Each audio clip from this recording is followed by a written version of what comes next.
And we're about to go. Today's episode is going to be filled with a lot of very heavy topics, so strap yourself in for the ride. Welcome back to Aliens on the Border, everybody. Aliens on the border. The Army Air Forces has announced that a flying disc has been found. Faster than light, spaceship of the future.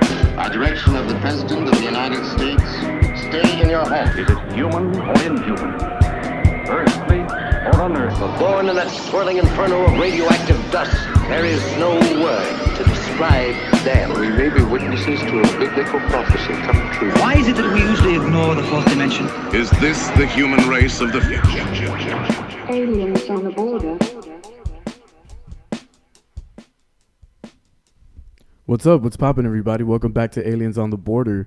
I'm not even going to be sure if this is 96 or 97, because right now I was looking through my files and I think I might have skipped one. So whichever one it lands on, that's the one that it is, right? Tentatively 97, I want to say. But anyways, it's a beautiful Sunday afternoon. It's nice out. Hanging with me today, we have Digital Jeff Castillo. What's up, guys? I'm actually in the first time back-to-back episode, so I'm excited about this one here. Yeah. And Mr. Pablo Rendon. How you doing, man? I'm good. Thank you for having me. Pleasure to be on the show.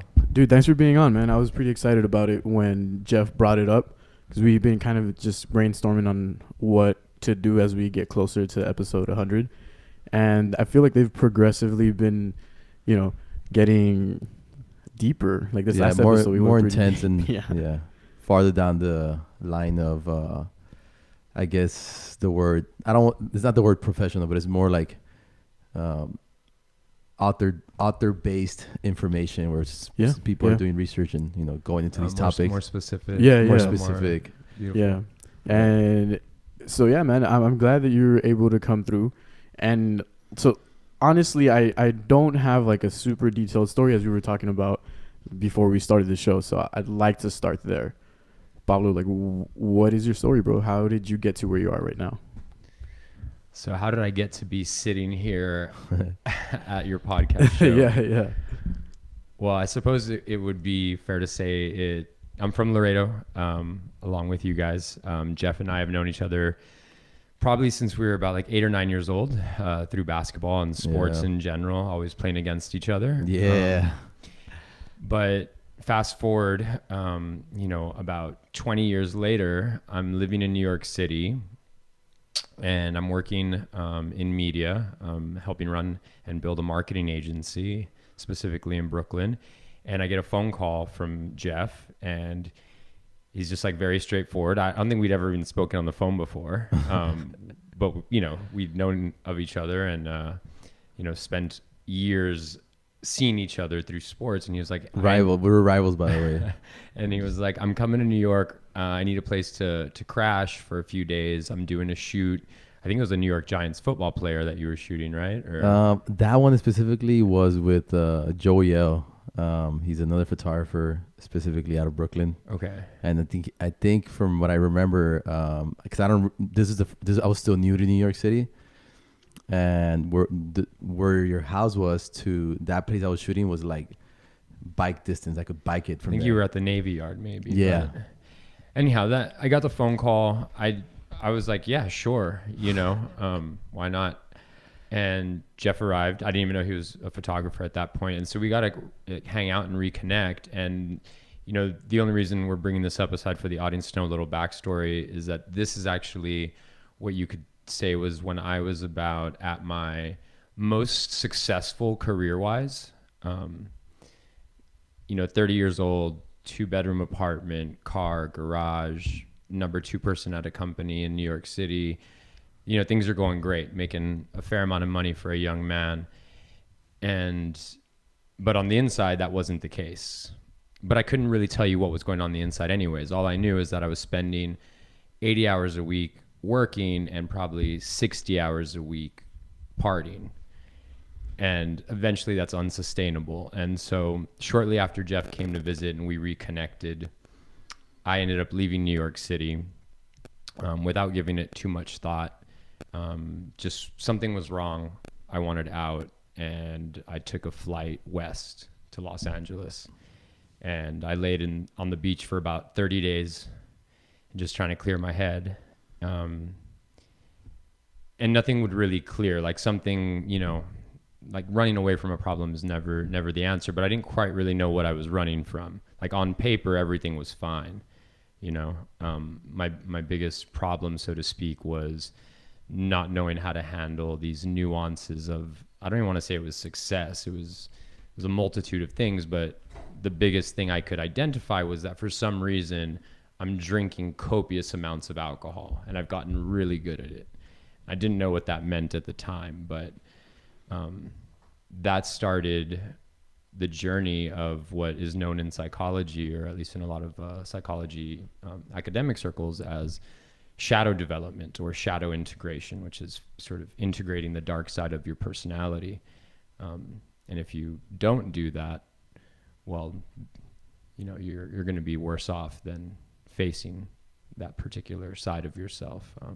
I think an example of someone who doesn't face their dark side is someone who ends up doing something way worse, right? Maybe you go become a criminal because you didn't face the shadow at the time. And so it was, the last 4 years have been sort of learning about my own personal shadow, so to speak. And through that, I've arrived at an extremely healthy place now, or at least by my estimation, very healthy. But if you add up the amount of time that goes in over 4 years, you know, that's north of, you know, probably somewhere between 13 and 1,500 days of psychological and spiritual work that is directly tied to food, movement, information, our day-to-day life. Like, there is no separation to these things. You know, sometimes we can view the human experience in maybe singular ways, and we say spirituality happens when you walk in that door on a Sunday, and my diet happens when I open the refrigerator or I go to the restaurant. And it's really everything that we do at all times. This conversation, the music I was listening to on the way over here, the few lines that might still be hitting the back of my subconscious that Lil Wayne said, you know, like it all just stays with you, you know. And what you learn along the way is that 360-degree diet, you don't realize how much of it is impacting you along the way until the body starts to give you information that you don't know how to understand, and then you stop, right? So when I left New York, that was me stopping and saying, I need to figure something out. It was like tapping out. Like, what's, you know? It was like tapping out and taking 4 years, which, you know, not a lot of people have I worked my face off for half my life to give myself a 4-year vacation, you could say. But that vacation was probably the hardest work I've ever done, which sounds kind of strange. But when you're having to go into a job every day, whether it's something you created as an entrepreneur or you're working for someone, you do have a responsibility to someone else. And, you know, that's your focus. You know, you're there to get that job done. You're there to make money. And after a period of time, you know, you might not know how much work you've never actually done on yourself, right? And you go from schooling to college to your career, and there's a lot of things that may or may not develop in those phases of life, you know. And so I guess I won't ramble on this or rant on this much longer. This should give you plenty of backstory, but you could say the last 4 years, as far as like shadow development and shadow integration, it was really just as finally I was like, oh, I have the time to look at myself for the first time ever and just like stop. Like, I don't have the responsibilities. I'd saved enough money, and it was like, so now I can deal with a problem and look at it like thoroughly and explore it, you know. I guess we, as a society, we kind of get to see some people. I like to use Robert Downey Jr. as an example, because I think his was a pretty high profile, like, freak out. You know, the guy was running around Hollywood just doing, you know, he was waking up in people's houses, and he was on heroin, and he was like, you know, hookers. I don't know the full detail of the story, but I know the gist of it. You know, it's just kind of crazy. You know, he spirals out of control multiple times in prison, and, you know, now he's Iron Man sober, And I guess I kind of always looked to him because I kind of just felt like I was spiraling.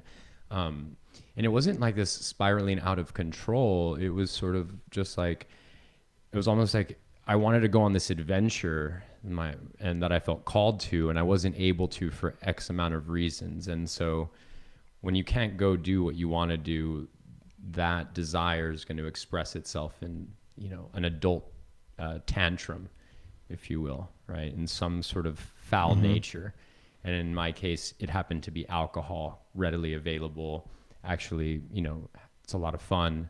And, you know, and there's a lot, and there's a lot of positives surrounding that. And that's maybe another tangent we can go down, but yeah, I hope that wasn't too long-winded, but that should give plenty of breadth and backstory to sort of how I arrived to sit here now and I guess I should add that in the last 18 months, I've lost roughly like 60 pounds.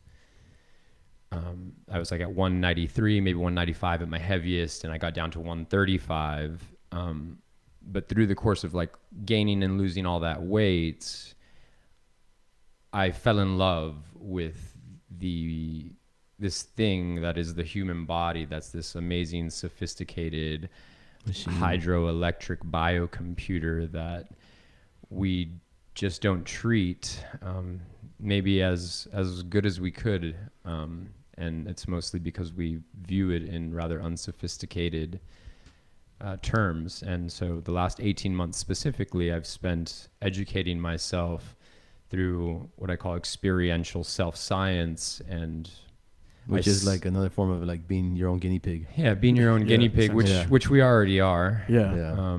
But being like in the research mindset. Yeah, being very conscious of it, and you know, I guess I should say, like in that whole process of this dark 4 years, and I say dark because it was like depression, anxiety, and this is all while having like, you know, like enough money in the bank to give myself time to experience these things, right? So my really bad days could have been someone's best days, right? It was really a matter of perspective, which goes to show how skewed my perspective was. That even in all that, let's call it abundance, I felt empty. And that's not uncommon. It's you kind of see it with a lot of people and hear it from a lot of people.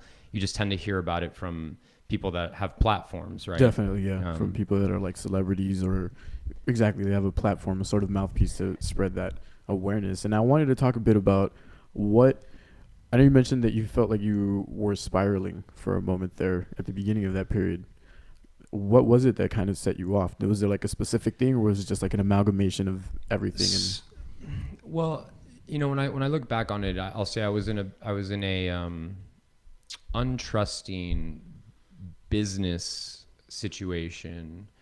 I was working for someone who, for whatever reason, acted in certain ways that just like there was just no trust, there was no communication, and I have to take full responsibility, but I wasn't able to manage my own boss in those years, right, appropriately.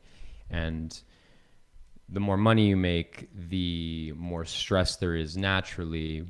And so those stresses in a business generally come from the outside. It's much different when they're coming from the person that's actually supposed to be there to protect you, right? That's what a manager or a leader, you know, someone who earns that title, they earn it because they're the ones that are making those decisions to protect the people that are quote unquote beneath them, so to speak, right? And that's sort of how the hierarchy works. You get paid the most, but you also have the biggest responsibility. And so there was something in there about trust, and it, you know, kind of came down to love, right? Which is something we don't talk about in the workplace. But now that I look back on it, it's like I had no love and connection in this highly alpha male dominant relationship. And, you know, I just wanted out. I was, you know, it was sort of like, I'm going to pay you really well, but that means I can treat you really poorly, you know. And I could have handled that relationship and managed that circumstance in a number of different ways. I just didn't have the tools at the time, you know, tunnel vision. But I would say that, like, if I could narrow it down, it'd be like, it was just love, trust, and connection, just like at the basis and core of every human relationship. This one happened to be, a professional one that was very important. So that's how significant it became, right? But when it's also based on these like really human things, like you're just not going to put up with it, right? I mean, you don't stay in relationships like that. And, so that's what started the spiral, right? But it was just not having a toolkit to understand the nuances of that particular language in the workplace isn't spoken of, right? Like the love connection between you and your CEO. It's still like taboo-ish, like talking about all that, and people might look at you. And it's like New York City, right? And you're dudes, right? You just take it on the chin, you push it under the rug, but you only have one chin, right? You only have two cheeks. You can only take so many shots, and so at some point you hit back, and depending on your personality, you might blow up the building, or you might just say peace and bounce to Cali and lay on the beach, for the rest of your days. And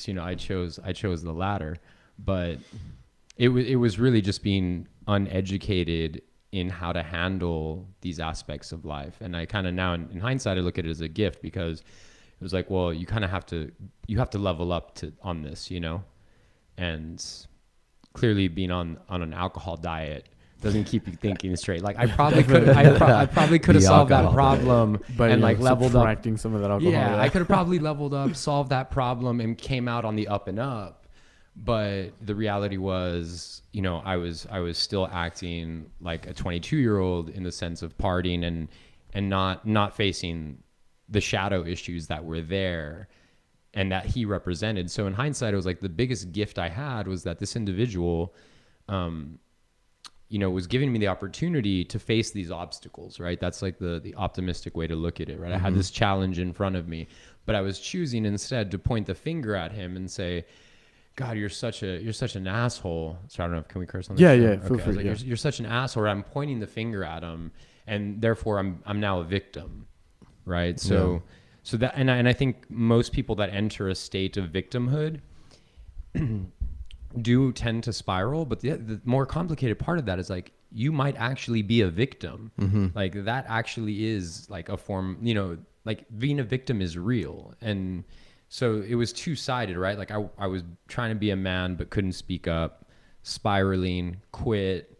And so you're going back and forth on like, you're just oscillating between sort of what's right in the workplace, what's right for your heart, what makes sense to your mind, all while slamming mezcal and emotions at the same time.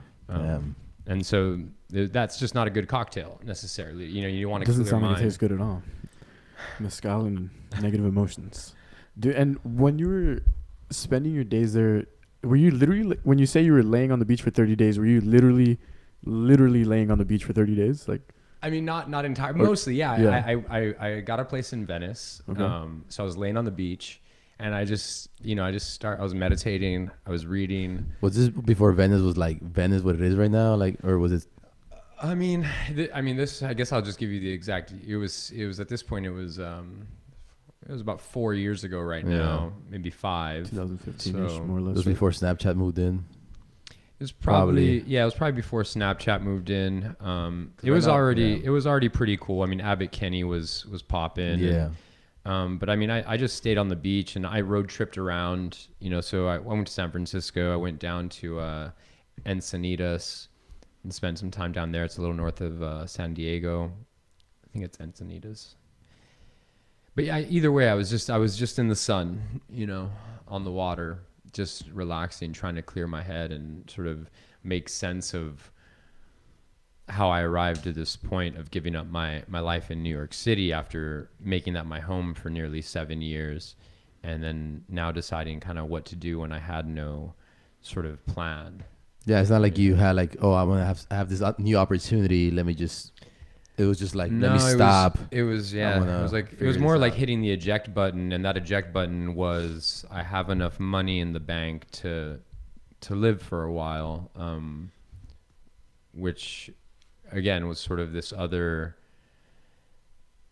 It was almost like I was waiting to hit eject for a long time, and I was just stockpiling as much money as I could until I couldn't sort of last any longer. But it really comes down to this other aspect where for the 3 or 4 years that I was in that situation where I just wasn't addressing my shadow, right? So I had 4 years of not addressing my shadow in New York, and then turned around and took 4 years to really get to know it. Yeah. And we became really good friends. I'm glad to hear Dancing that, with dude. the shadow now. The shadow people. So what was like, did you have any insight after those 30 days or was it like? After those 30 days, there was one particular moment where I just remember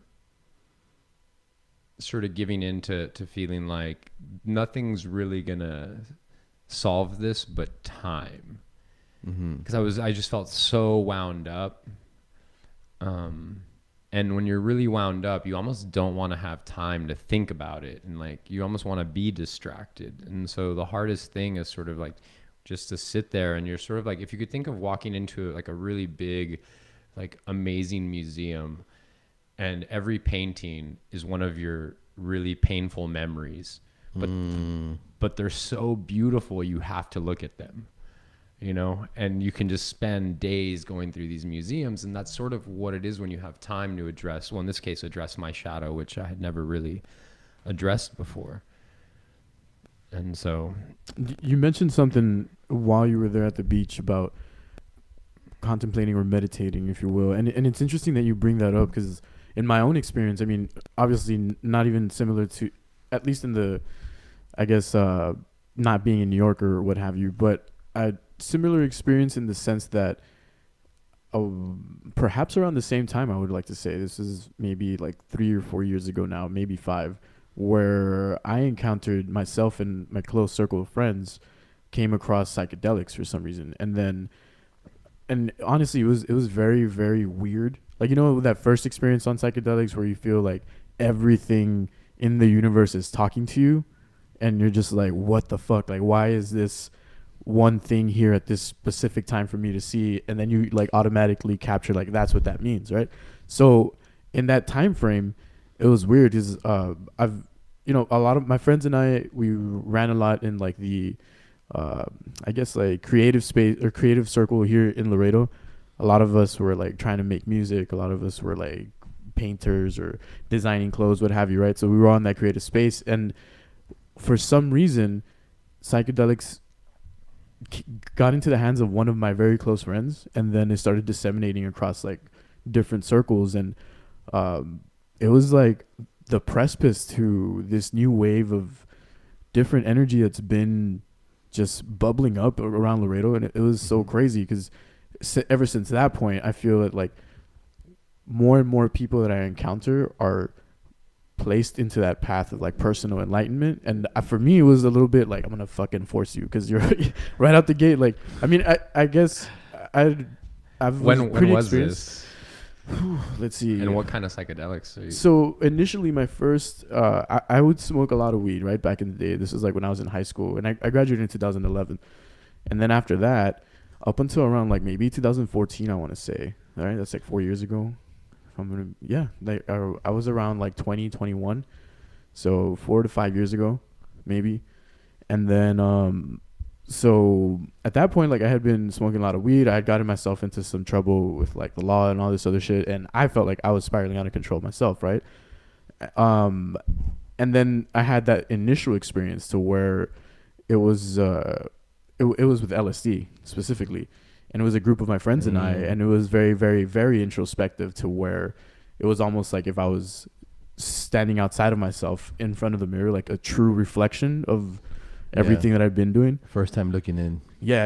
And it was like a super hard wake-up call. And then after that, like the experimentation continued with more dosages of LSD and mushrooms eventually and everything. And what I mentioned was like coming back from that realm, it was super, super crazy. And we probably had like several conversations around that time that were like really insane, right? Like Well, I mean, it's the whole concept of like, we're so used to looking at the outside perspective, and every time there's a problem, you like you said earlier, you kind of victimize yourself, and not because of anything, but we don't have the tools to help us out, and we don't have the ability to look within. And sometimes these forms of research medicines will spiritual help you look in your case, what did you have any of those experiences, or was it just like, straight?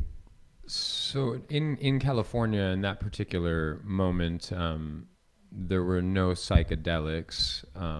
However, I had already had psychedelic experiences that certainly changed my life and were just epically beautiful. And there's just those moments in your life with particular experiences, and sometimes they happen with another person in like a sexual relationship. Sometimes they happen, professionally, when you're just on fire, that things are going. And, I think psychedelics kind of sit in that same significance of potential of how much it can transform you. And I don't really want to dwell too much on the whole psychedelic aspect of like anything in general. I bring it up mainly because when you mentioned that you were meditating, I wanted to get to the core of that. Like, what was there like a seed planted prior to that? There was. So there's actually a really, I really actually do want to share this story, because it was the one thing that I was going to touch on about the meditation was that I was in so much pain in that moment that I couldn't help but think of my ex-girlfriend. And I think it was obvious because she represented like pure, just true love, right? And I had just talked about coming out of this business relationship that lacked love and connection. And it was, it was just an extremely dark time. And so I thought about her, and not only did I think about her, I was like meditating on her on the beach, and the sun was setting, and I meditated for about 30 minutes. And it was just purely on her and like what that emotion was like. And I walk up to the beach, and I go to the bar, and I order some dinner at the bar. I'm having dinner by myself, and I'm just about to close my tab. And I think I had like one tequila with dinner. And I'm about to close my tab. I'm like signing it. And a young lady sits down to my right, and I look up, and she's a splitting image of my ex-girlfriend, like just splitting image. And so I just started chatting with her, ended up ordering dinner again. So I had dinner again with her, bought her dinner. She was like, "You want to go to a house party?" And needless to say, she was like, "I just need to, change. It's on the way." We never made it to the house party, but we both changed on the way and had like a really beautiful night in Venice. And, woke up, and, I just remember I woke up, and she was doing a handstand, like what is this? Like yoga handstand. You have some yoga shit. Of course.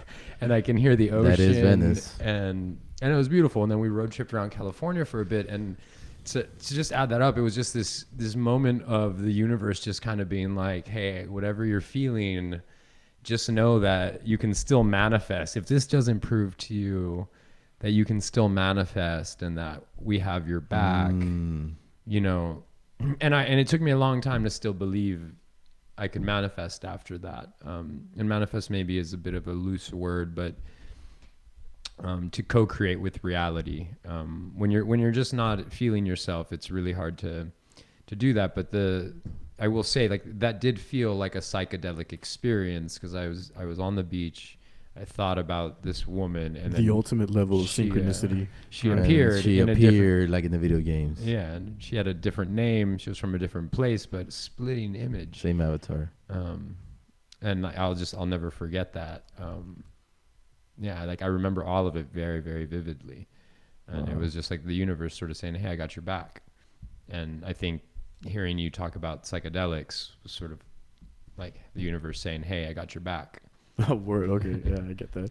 And honestly, like subsequently after, like previous from myself going down that path, like I was like a super heavy marijuana smoker and everything. And after that, I just felt like, oh, okay, well, I don't really need like a different external substance to try and reach that mind state. So like even up until now, I'm very like loose. Like I still will partake in the flower every now and then, the flower of life. But I'm more so like laid back on it. But anyways, ultimately, I felt like the experience psychedelically set me onto some sort of path to find like I guess my personal truth, right? Because ultimately the universe is your own story that you don't write. You write yourself, and then whatever the ending is the ending, right? Or if there is one. And ever since then, man, like it's just been interesting because so many people that I've come across, at first I felt like, two different circles of friends, right? Like the friends of mine that we all had like these sort of experiences, like it was easy for us to understand what we all went through because a lot of us went through the same thing on the same like trips or what have you, right? And then I had another group of friends that they're still very, very close friends of mine, but they've never had that sort of experience. So when I like coming back down from that other side of reality or whatever you want to call it and explaining like, oh dude, like, whoa man, like the universe, you're one with it and everything, right? And they were just like, bro, you're fucking high. And so I felt like very alienated, right? Because to I don't know, to try and explain it to people that I guess are not about it or don't have that experience is difficult. But then slowly but surely, again, like you just mentioned, when you felt like the universe had your back, more and more people that I would start to meet were going down the similar path, whether it included like an awakening through psychedelics or otherwise.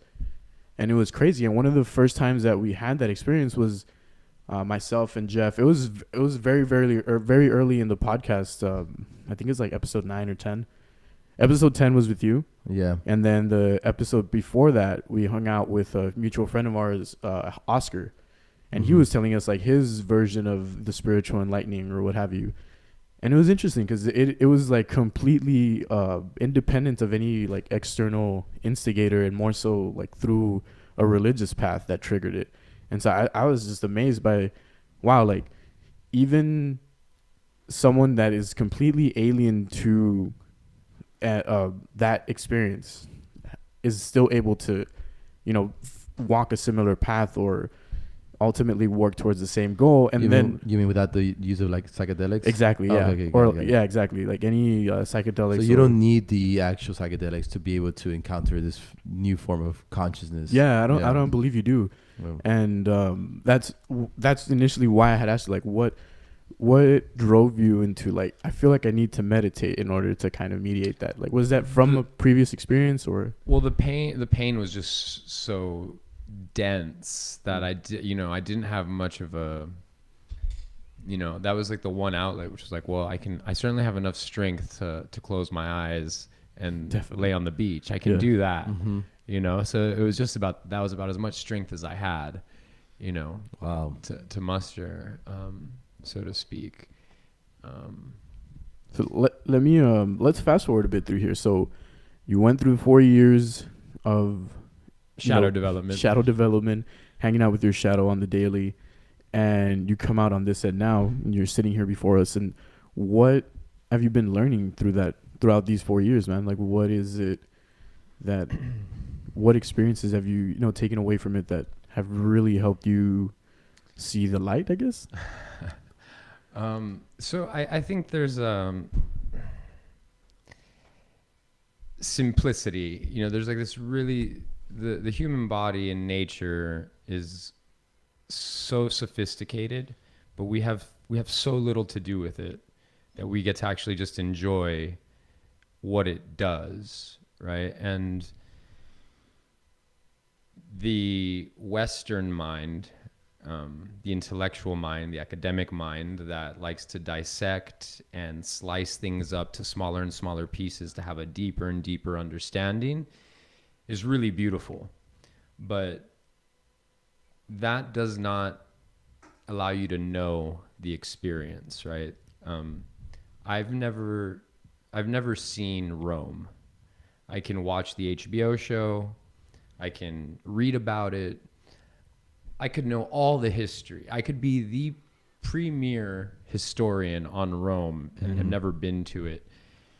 And I'm pretty sure you would probably rather find out about Rome from Jeff if he was there last week, right? Definitely, Like knowing is knowing. And as humans, you know, we have this beautiful gift, which is that we actually get to experience and know. And I offer that because the sharper your intellect becomes, the easier it is to forget that there's a difference between thinking and knowing. And knowing implies experience, and not just experience, but paying attention, being conscious about to the experience, and being able to learn from it, and not just looking at it as information. And I think it took me a long time to return back to this place where I can use information properly again. I can experience the world properly again. And for the audience that's listening, I mean, it may only make sense if you've gone through something, some sort of, if the world or life has not knocked you down hard enough, just be patient. It will soon. At some point it will. We all get humbled. Yeah, for real. And so I think, you know, for me, that, you know, in these broad strokes, is just like, man, we have this beautiful gift to know and experience. And a lot of times we get caught up in the intellectual academic mind, which is very necessary for our world, but it's not the only necessity. Yeah. And so just being able to return and just experience and really know, opposed to just feel the intellect of the mind, you know, kind of constantly leading the way. A sense of balance. Yeah. Let me add a little bit to that. On my perspective, one of the things that happened to me within also kind of like the last couple of years is this whole ability of like, I have all these habits. Some of them are really, really bad habits. Some of them are decent habits that keep me going, let me finish my work. It could be like sleeping 3-4 hours a day, or it could be like being on social media for a long time. So all these habits, you know, that had formed over the last 30 years, 32 years, whatever. And at a certain point, I had this moment with myself where I finally was able to look in, and after that moment, I was able to distinguish all these. I finally saw all my habits firsthand, first of all. And secondly, from that moment on, I started being more conscious about why I have that habit. And each individual habit obviously took me through this rabbit hole of figuring myself out. And that's where the anxiety came in for me. That's when I started having like anxiety and all these moments of like doubt of like, oh shit, I thought I had this figured out. But if I would have kept going down this same habit over the next 5 years, you know, I might not be here in the next few years, you know. So just being in this new perspective of being conscious about every single step that I take throughout the day, and the way I show up every single day for whatever it is.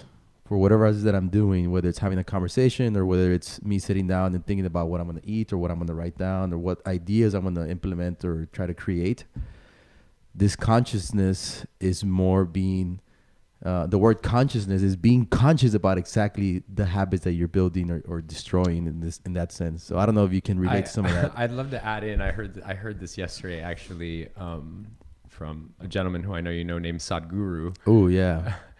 And he was like, make no mistake. I'm paraphrasing here, but make no mistake. Mm-hmm. Good habit or bad habit, a habit is unconscious. There you go. He's like, so there is no good or bad. A habit is unconscious. You're not conscious if you're performing a habit. No matter if it's the best habit on the planet, it means that it's mechanical. And I hadn't really given that much thought because we do grow up in this sort of understanding of bad habit, good habit, never really taking into consideration whether or not a habit in and of itself is something that you should be actually striving for. Exactly. And I think just being present and being aware of that certainly makes a difference, because I'm not sure now about any of my good habits. Well, it's this whole, like in your case, you know, you're sitting, maybe, I don't know if you were in this office. When did this moment happen when you finally quit, New York City? You're like, hey, shit, I'm packing my shit. I'm leaving. You made a conscious decision. It wasn't like the habit of leaving because you had never left before. I had a pattern and habit of thinking, of just like telling a story in my head of how unhappy I was with the situation that dissolved any form of gratitude for all the amazing things I had in my life, because I was so fixated on this one thing. Yeah. That I created. So I had been quitting for. You could have I had been quitting since day one, because the problem existed the day I started. But that says more about my ability to handle a real problem than it does anything else. Like I said, the opportunity that was there was in the form of the obstacle, and I failed at that. But 4 years later, like I finally, and it's a great place if anyone has ever been through any sort of like a tragedy or self-imposed sort of tragedy, or let's just call it a hard time, because that probably is. Do you think most of our problems are self-made? Like we make our own problems. I think we invite them into the world because we need to grow, and sometimes the fastest way to grow is to shoot yourself in the foot, and it seems a bit messed up. And I'm not saying it's always done that way, but I look back on it now and it's like, well, had I not done that, I wouldn't have this breadth of experience and knowledge that I have today after having gone through that. And I can't help but think that if I had the choice, I would still choose to be here today. And I couldn't have said that maybe 2 months ago, and certainly not any time before that. There was like deep regret and resentment, but it forces you to dig through all those things, and just to face new information. And there's this thing about new information, whether it's like the most crazy conspiratorial like crackpot story, or it's coming from the most simple like news site. New information creates new conditions in your mind for new potential, and new potential means there's a possible new outcome. And we know that people do much better when things are new to them, right? There's an excitement to something new, right? And so right now I feel new. Yeah. Right. But new isn't always good new. Like sometimes it means going through this, Jeff and I were talking about this the other day, this sort of in an older time, when you went from childhood to adulthood, there wasn't really an adolescence. Our teenage years are kind of the adolescence, which is kind of new. And, college education is kind of new, but there were these times in other cultures where you had a rite of passage or an initiation. And in South Texas, we might look at this as hunting, perhaps. A father takes his son out hunting at the age of 13. Son goes out, kills the buck, guts it, skins it, cooks it, eat it, mounts the buck, goes above the mantle in the fireplace. Right? He's leaving one phase and entering another. And on a biological level, we understand that as puberty. Right? On an educational level, we go through that entering college. But they deeply represent a transformation at their core. It's what we should be representing, right? But because they don't actually represent that anymore, right? Like you could just be going through the motions. Yeah. Your mind, your consciousness, your heart will invite into the world the tragedy to force you to evolve or die. Yeah. And it's going to force that transformation on you. And I feel like that's what I did. I mean, it was 100% my fault the entire time. Everything is always 100% your fault the entire time. Right. And that's the tricky part when someone does something to you that's fucked up, right? Like being a victim is real, right? You're like, well, homie just shot me. How is that my fault? Right. Like I get it. I don't know how that's your extreme. Fault. That's extreme, right? And that's where you realize like you're not like world is crazy. You have to deal with that. But now you're in the position where 100% it's my responsibility to walk again, or to heal myself, because he's or not going to walk or for to not you. put myself in that same position. Yeah. Or to how do I turn this into a positive, right? Like I'm gonna, and you see this all the time, where someone goes through something and then it becomes their life's work. You know, it happens all the time, and so those are the examples of the gift, the pain, the obstacle. Strangely, in its poetry of the human experience, also represents the opportunity for transformation. And because, again, just to tie this back into how do we invite these things into our life, we don't have these deep transformative experiences anymore, not just personally, but even with our families anymore. You know, it's like we do, you know, in South Texas, we have like a carne asada, you know, which at some point probably had some really deep significance, because maybe you didn't get meat all the time, right? And so maybe when you had the carne asada, it was a big thing, because it was like, hey, we you know, we gotta kill, or we got some nourishment, or the cow is healthy enough, and it's given us milk for so long, and it's time for him to move on, and so we're going to honor his life by consuming it. And it might have, I don't know if there's any history to the carne asada. There probably is. But it probably is. Definitely some sort of ritual. I actually asked my father not too long ago, like, what was their diet like growing up? And they're like, we would never eat meat. Like, it was rare that we would eat meat. And it was a very, very special occasion, kind of like you said. And they would have to, I think what they would do is they would grab the cow and they would puncture this artery on the side of the cow, and it would bleed out. And that's the way they would kill it. He got very hands-on. Yeah, very hands-on. But it was very, and they would call it actually birria.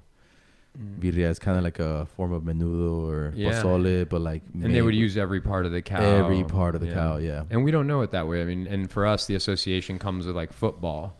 Yeah, another like Sunday ritual thing. Yeah, and that's the thing. Like, I love that you say that. Like, we've taken the ritual that was once community-based, and now it's a television program, and nothing wrong with football. That can be a fine ritual, but just talking about where the ritual has gone and what it once represented, because I don't know if there's any other event around the world right now outside of like things like soccer and football and baseball that you could get that many strangers together, you know, and each of them understand who they're cheering for, right? There's like one, aside from mega churches and sports, that's about the largest community you'll see get together on a consistent basis. And people pay a lot of money for that. Yeah. A lot of money, dude. Yeah. One of the things that I also wanted to touch on, you mentioned you've been losing weight over the last 18 months. Is that right? Yeah, I mean, most of the weight loss happened, I'd say, within the first year, but I've continued to learn, and so I was oscillating. But yeah, it was 60 pounds, I'd say, at my highest to my lowest. 60 pounds is a big percentage of your actual. And I wasn't like that. I mean, I guess so people can know. I stand about 5'8". My highest was probably 195, and my lowest was 135, and I believe that my natural weight is 140. So. Yeah, we're so used to, like, I'm sure, I don't know if you've gotten this before, but when you get to that maybe 140-ish mark, everybody you see here, especially here in Laredo, I don't know outside of Laredo, but they'll see like, hey, are you okay? Are you sick? No, because are you eating, bro? Yeah, no, I've dropped down to 155, and it got to a point where it didn't bother me because I knew I was fine, but at 155, people were asking me if I was sick, and I was like, even my mom, like, she's worried about me, and I'm like, Mom, I'm like, I feel at like my, I feel at my best. I'm gonna feel my best, and yet, you get that, but it's still a lot of weight in I mean, to answer your question, yes, I certainly, from everyone, it's this it is kind of a strange thing, but I learned so much from it, encountering people, because even if the person sitting across from me was like clearly super unhealthy, I mean, I was telling Jeff a story the other day about it. I met someone who had just been shot a couple times. Damn. And he was concerned that he's like, bro, is everything okay? You're looking a little skinny. And I was like, you just got shot, man. What are you talking about? But it was just the irony of like, it has that effect. But I think that's also something to be said when we walk around a world that we think looks normal, then that's normal. Yeah. And so if you look outside of being that, conditioned to what looks normal. yeah, that's normal. And so I think I think it says a lot about sort of where we're at, because the truth of the matter is I eat just a very, very clean diet. And, you know, if you're only eating for an aesthetic reason, you might be missing some of the deeper gifts that food has to offer. What's your diet been like in these past 4 years? So I'll say it was basically a 1% improvement every day. So since I started to now, it's improved somewhere around 1,300%. But I mean, it started with like, okay, I'm just going to eat super clean. I joined the gym on my 34th birthday, and I was like, I'm going to just eat as clean and good as I shouldn't say clean. I was like, I'm just going to eat better. Right. And so I was like, I was buying organic ribeye now. I was buying organic everything, right? I just improved it. And as I started to get healthier and improve the diet, I would get access to new information, usually through a doctor, and he would present me with something, and I would think about it. This is where the experiential science began. And I would learn, and I'd be like, oh, that's interesting. Improvement. And eventually, starting there, fast forward to now, I primarily eat mostly fruits. I eat a healthy amount of plants, and then I'll do cooked food from time to time, you know. Mind you, my goal right now, this is also my work, so I take it maybe a bit more serious than other people, but I'm doing it so that I can share the information as I learn, because it does seem that on a deep and simple level that we might be the only species on the planet that is very confused about what to eat. And if you don't believe that to be true, every year at Christmas time, I think it's like something like over 300 diet books are printed every year. And then we all know that everyone joins the gym in January. And we know every year we hear like there's a new superfood, a new like some new diet, some new this. And there's just like a ton of information. And you just got to think in a world that's this beautifully designed, right? Where just all these ecosystems and flowers and cactus and palm trees and birds and wolves and ecosystems, and they all know what to eat and what to do. Mm-hmm. And somehow we've sort of lost sight of that. The apex predator confused about what to consume. It's super crazy. Very, very confused about what to consume. And part of it's like, you know, if like, make no mistake, I like, we are in a jungle. And most things in the supermarket will kill you. You know? Damn, that's deep. That is deep. Damn. Let me ask you real quick, and just for the audience to get a more a better perspective on you know, your diet, your nutrition. What do you call it? Do you call it a diet? Do you call it nutrition? What do you call this? Yeah, I mean, I guess diet's a good. I do like the word diet, because I think people like use it, but I mean, I think diet also means like there's some sort of like, you know, like you're setting up boundaries for yourself that are hard to stay in. And I like to tell people I eat whatever I want whenever I want. Mm-hmm. I just change the things that I want. Mm-hmm. Got it. You know? Okay. And also, like, what is it specifically? Is there a diet out there that's very popular, that's very similar to what you are currently? I mean, yeah. So the raw vegan diet would be the closest. I say close. It pretty much is a raw vegan diet. You know, the vegan thing is specifically a perspective on I don't want to harm animals, which I pretty much do agree with. Mm-hmm. I certainly have no reason to want to harm an animal.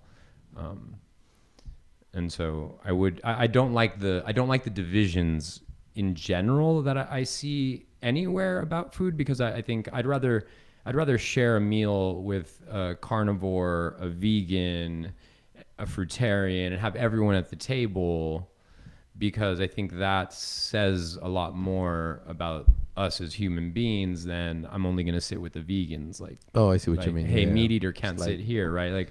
Like that person might need to eat meat for whatever reason. And I like to cite the example that if, you know, in living in New York City in the winters, I had to wear a coat, you know, for about 6 months out of the year every winter. And, you know, a coat is not natural. I didn't evolve with a coat, and coats are natural to an animal. So I was living in, you could say, animal-like conditions. And so in that atmosphere, in that part of the world, like I might need to eat meat there. And New York's an aggressive place, and you know, red meat might be the best thing for me to survive there. But it's just not simple enough, I think, to assume that someone's eating wrong or eating right. You could eat the right things for the wrong reasons, and vice versa. You know, and that's why I think having respect for like the nuance of like what Josh might be going through in his life. If he wants to eat a Big Mac and a brownie for dinner, you know, he might need that because food is emotional and food is nourishing. And, you know, maybe he had a tough day and he just needs some love in his tummy, and that's what's going to do it. Boom. More often than not. But that's real. No, it's real. So, I mean, that segues into something else that I wanted to ask you. Like, so a lot of us feel that if you're eating healthy, if you just focus on maybe even aesthetically looking good, that correlates to actually being healthy. How do you feel about that? Is there other things at play here, supplements, or is it like movement? Like, I know you have a deeper philosophy beyond what just the relationship you have with food. I mean, I do think aesthetics are important. Yeah. Because they're motivating. And certainly there was a guy who has a YouTube channel named The Last Natural. He's an Australian guy. It's really funny. He's a really funny channel. He puts like a really comedic approach on fitness. And I came across one of his videos, and he's just like, I can't do an Australian accent. So, but he's basically like, why wouldn't you be an aesthetic beast? And that one question was like, yeah, why wouldn't I be an aesthetic beast? I literally joined the gym a few days later on my birthday, and that was my entry point, right? So it still is. Like, I think I'd say it's just about what is beautiful to you is going to change as you grow and evolve. And so I started in that very like sort of like, I just want to look great for obvious reasons, right? And that's where it started. And I still want to look great. I'm just willing to sacrifice. I don't know how to use the word sacrifice. I just have a larger sort of perspective on it now. And I was willing to, you know, I haven't had meat in, I don't know, I guess probably like 6 months or so. It would come into my life periodically at weddings and things, but there's probably something to be said that you might aesthetically look better on one diet than another if you don't give time for your body to adapt and rebuild. And we don't have necessarily the patience that I think we should. So when I committed to just sort of saying I want to clean my body, like you have to know what your goal is, right? And so my goal started with aesthetics, and then it evolved into I want to be clean, and then it evolved into I believe that a clean body leads to new conditions in the brain that leads to potential new conditions of consciousness that you have access to and access to experience. And so I think as long as you're doing that 1% improvement, the aesthetic and your definition of aesthetic becomes more holistic. And, you know, you start to shape, not just as you shape the body, you shape the mind, which is maybe the most beautiful part. And because there's a lot of poetry that happens between you and the sort of mirror, and we have this sort of like negative relationship with the mirror, I think at times, right, where it's very easy to, you know, create this sense of like insecurity just because of the mirror, you know. But it's also like it's honest, like if you like, it's also telling you something. Like we also live in a time where you know, body shaming is this like subject matter, and I think it's mostly come up in the last couple of years in sort of like commercial culture. And the other side of it is like, I don't think we're telling the whole story of like what, like shame is not something you want to feel.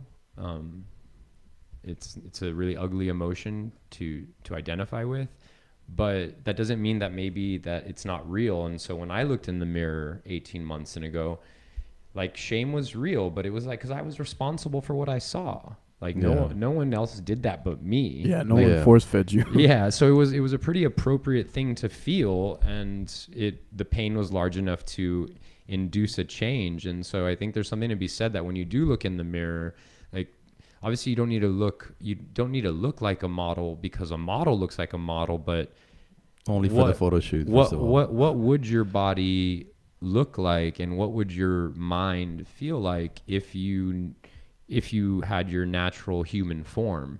And I was thinking about, before I got here earlier, I was thinking about how we like to use the term in shape and out of shape. Oh yeah.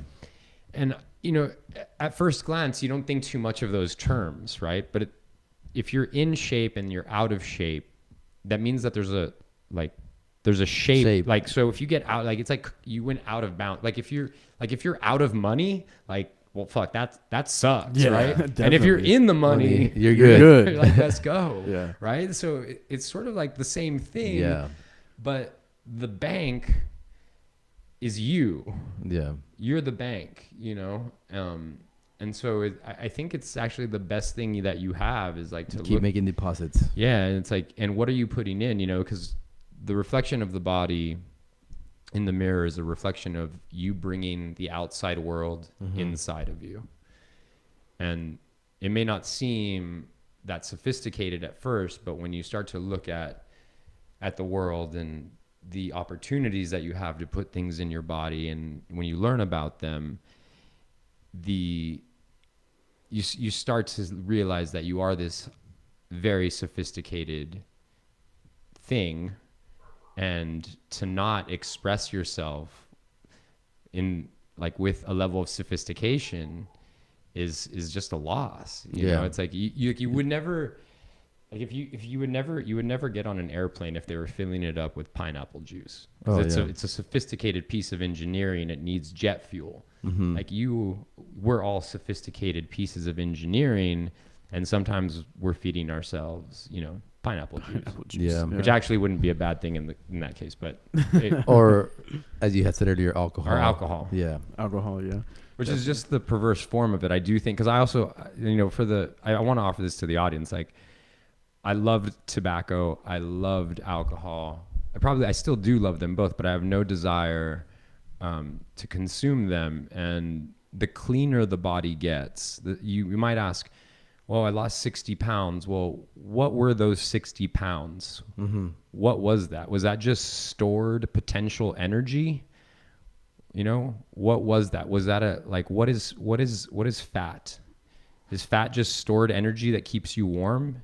Is it a dynamic creature inside of you that just goes across your whole body just aimlessly? Is it conscious?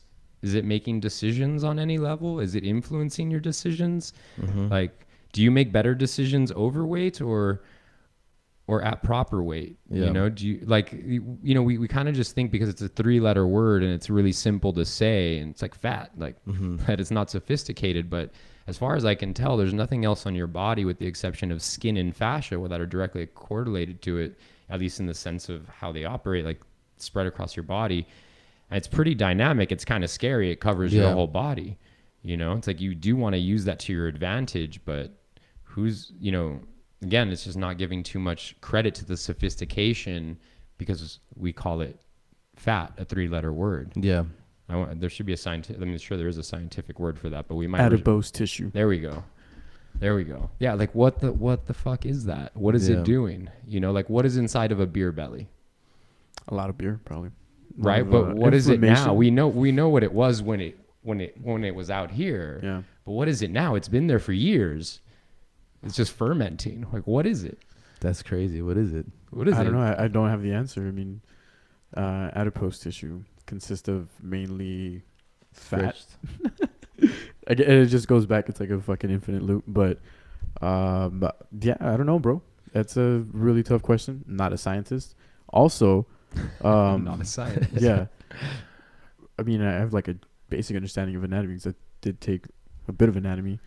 And in that sense, that a lot of people, it makes sense to me to correlate to the two, to where if your diet is better, probably your brain function will be better. Essentially, there is like, your gut biome is related in some sense to your mental health, right? And I think that's been like a new avenue of study that's been within the last couple of years with regards to like depression and anxiety or what have you, and the correlation between people's diets, and also the amount of exercise that goes into, or that people perform on a daily basis. All of these different factors, just like you mentioned, 100% we are a very, very sophisticated entity that can manipulate the physical and the spiritual realm to our whim, and the technological realm and also. I mean, I guess that's also like something that is probably a little bit of both, a little bit of the aloofness and the actual physical components that constitute a piece of equipment or what have you. Yeah. But I don't know, man. To me, like the answers are far too complicated for me to express. I mean, I don't fucking know the answers, first of all, but with my experience, the closest thing that I understand to what reality is, right, is it's like a highly malleable external, like mostly like goop onto which our consciousness projects, and through our physical body, the will of that consciousness shapes whatever this physical goop is. And the more that we understand that, and the more that we're able to align our goals, whether it be as individuals and in a larger sense as a society, into a specific thing, then that would probably allow for the highest advancement of our civilization as a whole. And what you're doing plays a huge part into that, right? So I'm assuming that with your self-experimentation or what was the second word? Experimentation, right? Okay, I did say that right.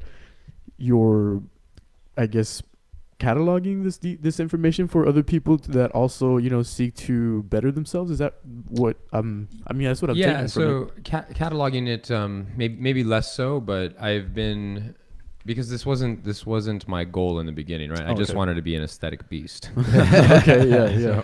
So, we started there, and then I fell in love with this sort of existence and this sort of really dynamic, curious thing that we call life, right? And that sounds a little bit cliche, but let's think about this. I've been thinking about language a lot lately, and I view language as a technology, and we tend to think of language also, we just don't give it much credit, right? But it's very much like money. It's just you and I agree on something so that we can understand and transact, and that's what language essentially allows us to do. But just because you and I call it an apple, and we think that that's simple, right? Like, oh, it's an A, two P's, an L, and an E. Like, it could be way fucking more than that. Yeah. But what we see is an apple, but it's also this thing that's, taken thousands and thousands of years to grow, that takes in, a photosynthetic process that comes up from the ground, reaching for the sun, carries water, has seeds so that it can recreate and give birth again to another apple in the future. And so there's this entire birthing process happening before our eyes, but it's just an apple. Mm-hmm. But it's carrying all sorts of information in it. And language. And so we call it an apple, but it could be way more than that, in the same way that, we call something like gravity. Like, well, it's fucking way more than that too. Like, what is gravity? Real? That just goes to anything, right? Yeah, and exactly. so the language is a technology that's either highly sophisticated or not. And so you have to decide, while we sit here talking in English, which, the easy thing to highlight about English is that it's not a romance language, and you could use romance as a form of technology, in the sense of the heightened states that it can bring, and you get into like tantric sex and things of that nature. But because language is sound, and sound is a technology, and letters are symbols, and symbols represent concepts, and in English it's a bit more complicated than that, just based on how the language is structured. But it's important, at the very least, to take perspective, at least from my estimation, and what I've learned as I'll bring this full circle to I'm not cataloging, but I'm aggregating information. Mm-hmm.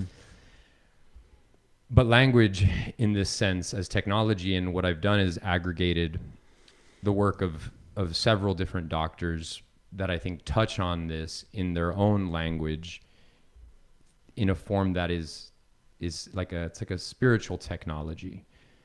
That they're sort of addressing, because their nuances, good doctors and good science, like, they make a discovery, right? And that's the key. Like, they didn't invent something, they discovered something. Yeah. We didn't invent gravity, we discovered it. So it's not the end, You know, we didn't invent the apple. And that's sort of the point, right? Yeah. We didn't invent the apple, or maybe we did. I don't know. We didn't invent many of the fruits and plants, right? We just discovered them. So there's something much larger at play. And, you know, we like to say, is that backed by science a lot of times? And I've recently started to say, is it backed by nature? And I think that's sort of what all these doctors that I've been studying, they all kind of have this deep, it seems, attraction to saying what's at the core of this is nature. Mm-hmm. And it doesn't matter if it's a botanist from England, a clinical psychologist working at a university in Toronto, or the native Indians working, you know, in Idaho, you know, or the MIT scientist. They're all getting down to nature at its core, and they're using science and language as a technology to describe it. But it's like, is it backed by science? It's like, it's backed by nature. And I think it's very difficult to, you know, separate the two, because the understanding of nature is in and of itself science. And a lot of it, I guess it comes down into how you're gonna, in any form of science, right? Like how you're gonna create data sets of whatever you're perceiving or what have you. But I don't know, man, like the whole entirety of it, nature in and of itself, I feel like a lot of the time we exclude ourselves, like, or human beings in general, from that equation.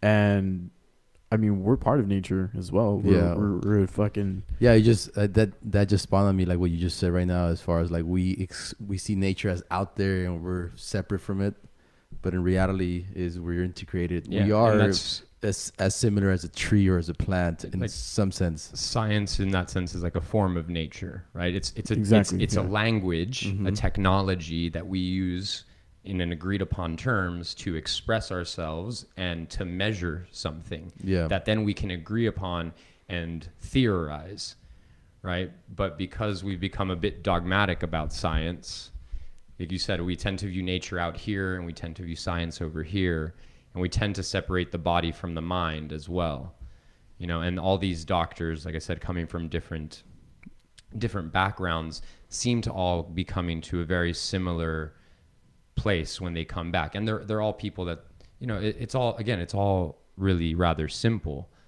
at the end of the day. It's just, for us, it's become like very hard to manage something simple, because it seems like we just can't believe it could be so simple that to be healthy, the body would do it on its own, or that the mind would do it on its own. You almost want it to be complicated and difficult. Yeah. Like you don't want to hear it in one line. You want to read it in 1,000 pages. Like you think like if this podcast was 6 minutes long, you wouldn't believe it. But if we talked for 6 hours, it might go viral. Yeah. You know, and well, I was telling my son the other day, he had been sick for about 3 or 4 days, Jeff, and he had like this cold flu, and I was like, you got to stop eating. Like, he's like, what do you mean stop eating? I'm supposed to eat more to be like, and he was like battling me on this. And like, he's like, Jeff, what does Toby do when he's sick? Or Toby's our dog. And he's like, he stops eating. I was like, yeah, when the dog gets sick, how does he know to stop eating?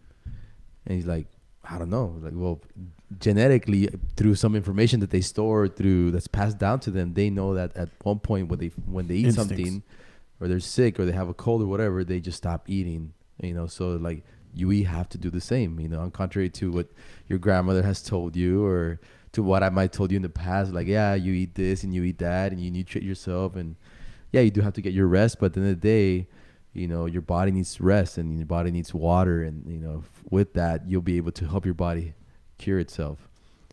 Yeah, and just realizing that when you eat, the body's working. The body's working. The body's not resting. Not resting.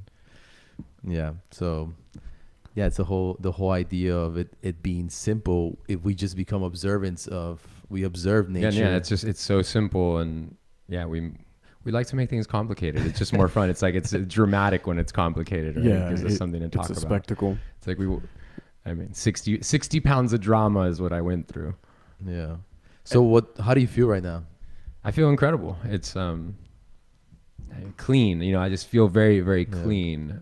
You know, for someone who, you know, thoroughly enjoyed alcohol and, dances with mezcal and, just tequila and whiskey, and like, got to experience all those things in an intimate level. Like, to think that now I've been sober from pretty much everything but coffee for several months now, which may not sound like a long time, but for the person that's been consuming alcohol for a decade or so, it's and if anyone out there does drink and wants to stop, the cleaner you eat, the easier it gets.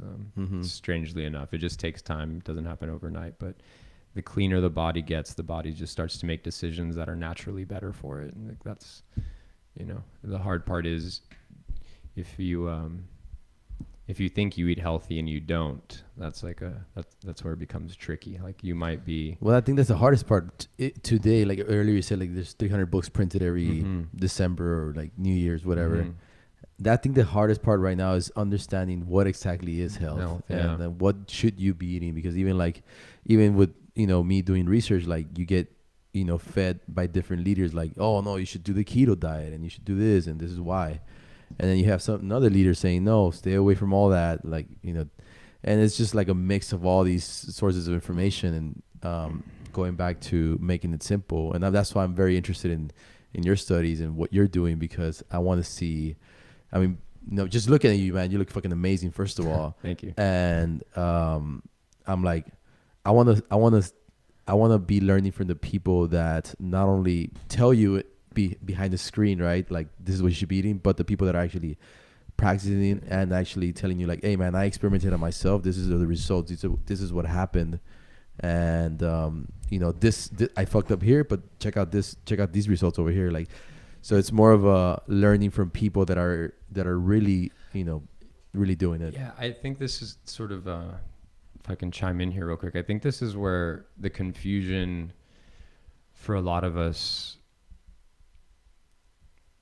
again, that's the intellectual mind. We now know what a protein is, and it's made of amino acids, and we know, how much fat is in something and the types of fat. And then there's also, you can peel the onion back more and more and more, right? And so I thought, if I woke up tomorrow and I didn't know anything about food, what would I naturally eat, right? But let's say we had a store, right? Like, we're not in the actual jungle. We're just in the jungle. We're just in the jungle that is the convenient jungle. The convenient jungle that is your local grocery store.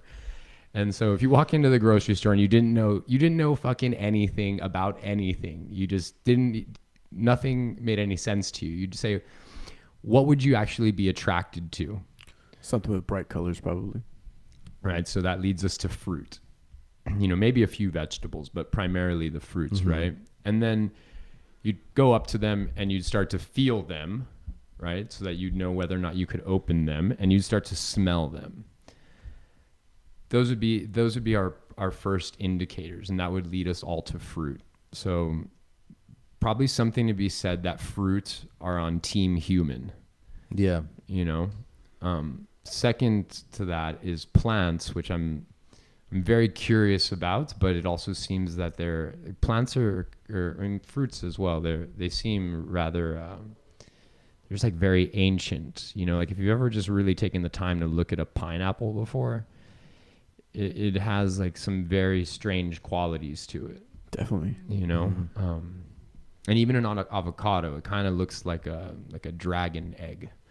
That's funny that you say that, because I actually have, as a housewarming gift, a friend of mine got me like the dragon eggs from Game of Thrones, but like in candle form. I think I saw those. I saw those. Yeah, and they do. And so again, and so it may seem like nothing to the audience. You're like, okay, yeah, there's some fruit, right? Like, big deal. I recognize them, sure, right? So let's kind of like dissect that a little bit. And you're like, well, why are we able to recognize fruit? Well, I know this probably isn't the entire story, but I'll offer some of the story, and people can look up more details on it. But we see between 300 to 700 nanometers on the light spectrum, which is the visible spectrum. So whatever people are watching video on the podcast, that's what they're seeing. Your entire life is seen between that spectrum. That's the visible light spectrum. But it's a much larger spectrum than that. You have X-rays, gamma rays, and I think it stretches from like 0 to maybe like 4,000. But strangely, in this really hyper dynamic world that's evolving and pulsating and flying through the universe and rotating, and all these things are happening at once on the planet, and you know, oceans are rising and falling, and everything's happening. And during that entire evolutionary process, you evolved to see under this light spectrum, and fruits evolved to be seen. And not only that, to be opened by the strength that the human has, and your palate recognizes those tastes as safe, as delicious. You know, and not only that, the food doesn't dehydrate you. The fruit will hydrate you because it's mostly water. And that may not seem like much, but again, we're in the jungle. And so in the jungle, you want efficiency. So if anyone's ever had a meal and it slows you down, that would not be a good form of survival. If you've ever said the term, I'm in a food coma, that's not something you would want to experience in the wild. And like we said, make no mistake, you are in the wild. Someone is getting ahead of you, you know, in this case, in the dollar amounts, in the race that is life. But you and I have uniquely evolved to recognize these beautiful fruits, and our palates have evolved with it. And if that's not enough to sort of like ring some bells in your head, you're like, well, okay, I kind of buy that, but we also can see animals, right? Or we can see plants. It has to do with the symbiotic relationship. So when we're little, we learn that we inhale oxygen and we exhale carbon dioxide. Carbon dioxide is for the plants. Plants produce oxygen for us, and it's those same plants in their sexual female reproductive organ that goes from flower to eventually a fruit for some plants, and that gives us a fruit. I mean, that's a symbiotic relationship, and if we have one symbiotic relationship with a plant and then it evolves into a secondary symbiotic relationship, those are gifts. I don't know what's behind those gifts, but in theory, it seems that we live in this beautifully designed world, and that behind that gift is an invitation to something. I don't know what that is, because no society that we know of or has necessarily lived in that way. Actually, I could be wrong on that. I think there might be some information on Greece and people living off of fruits there a lot, but it's not particularly. Like, I'm not telling you to go out and only eat fruits, although that would be a wise choice and probably give you some high levels of consciousness. And I can say that from experience, but it's good to pay attention to what those symbiotic relationships are. I mean, try holding your breath, and you might hold it for 30 seconds or a minute, but very quickly you're going to want that symbiotic relationship back on your side. Yeah. Right? Oxygen is huge. And so we have plants to thank for that, and they have us to thank for the carbon dioxide. And fruits and, you know, the plants that are edible that we consume are part of that relationship too. I mean, we can't ignore the simplicity and beauty in that. Yeah. And on the same note, though, we can't ignore the growth and development of our brains as Homo sapiens sapien with the introduction of meat to our diets back before we're I don't even know how many thousands of years ago that is now, but theory. Yeah, theoretically, right? Is it there? Is that the correlation? Right? So this is, I'm glad you brought this up. There's a gentleman out of the UK named Tony Wright. I believe by trade he's a botanist, but he proposes the idea that perhaps it's actually maybe the opposite that occurred, that maybe we've actually been de-evolving since we started eating meat. That perhaps it has not been our largest evolutionary step in like a bigger brain, but maybe our de-evolution towards a lower consciousness. And that he proposes that when we were in the tropical rainforest in Africa, that we were in a highly symbiotic relationship with the forest, with forest and fruits, and that what has a higher frequency, meat or plants? Is there something? Can we scientifically measure that? Technically, I mean, atoms vibrate at a specific frequency. Different atoms, different, chemical or that'd be interesting. Anatomical structures, probably. I don't know. I mean, I guess there's this. A lot of them are carbon based, so they're probably very similar. Yeah, I mean, they're. I mean, I guess we all remember as we're kids.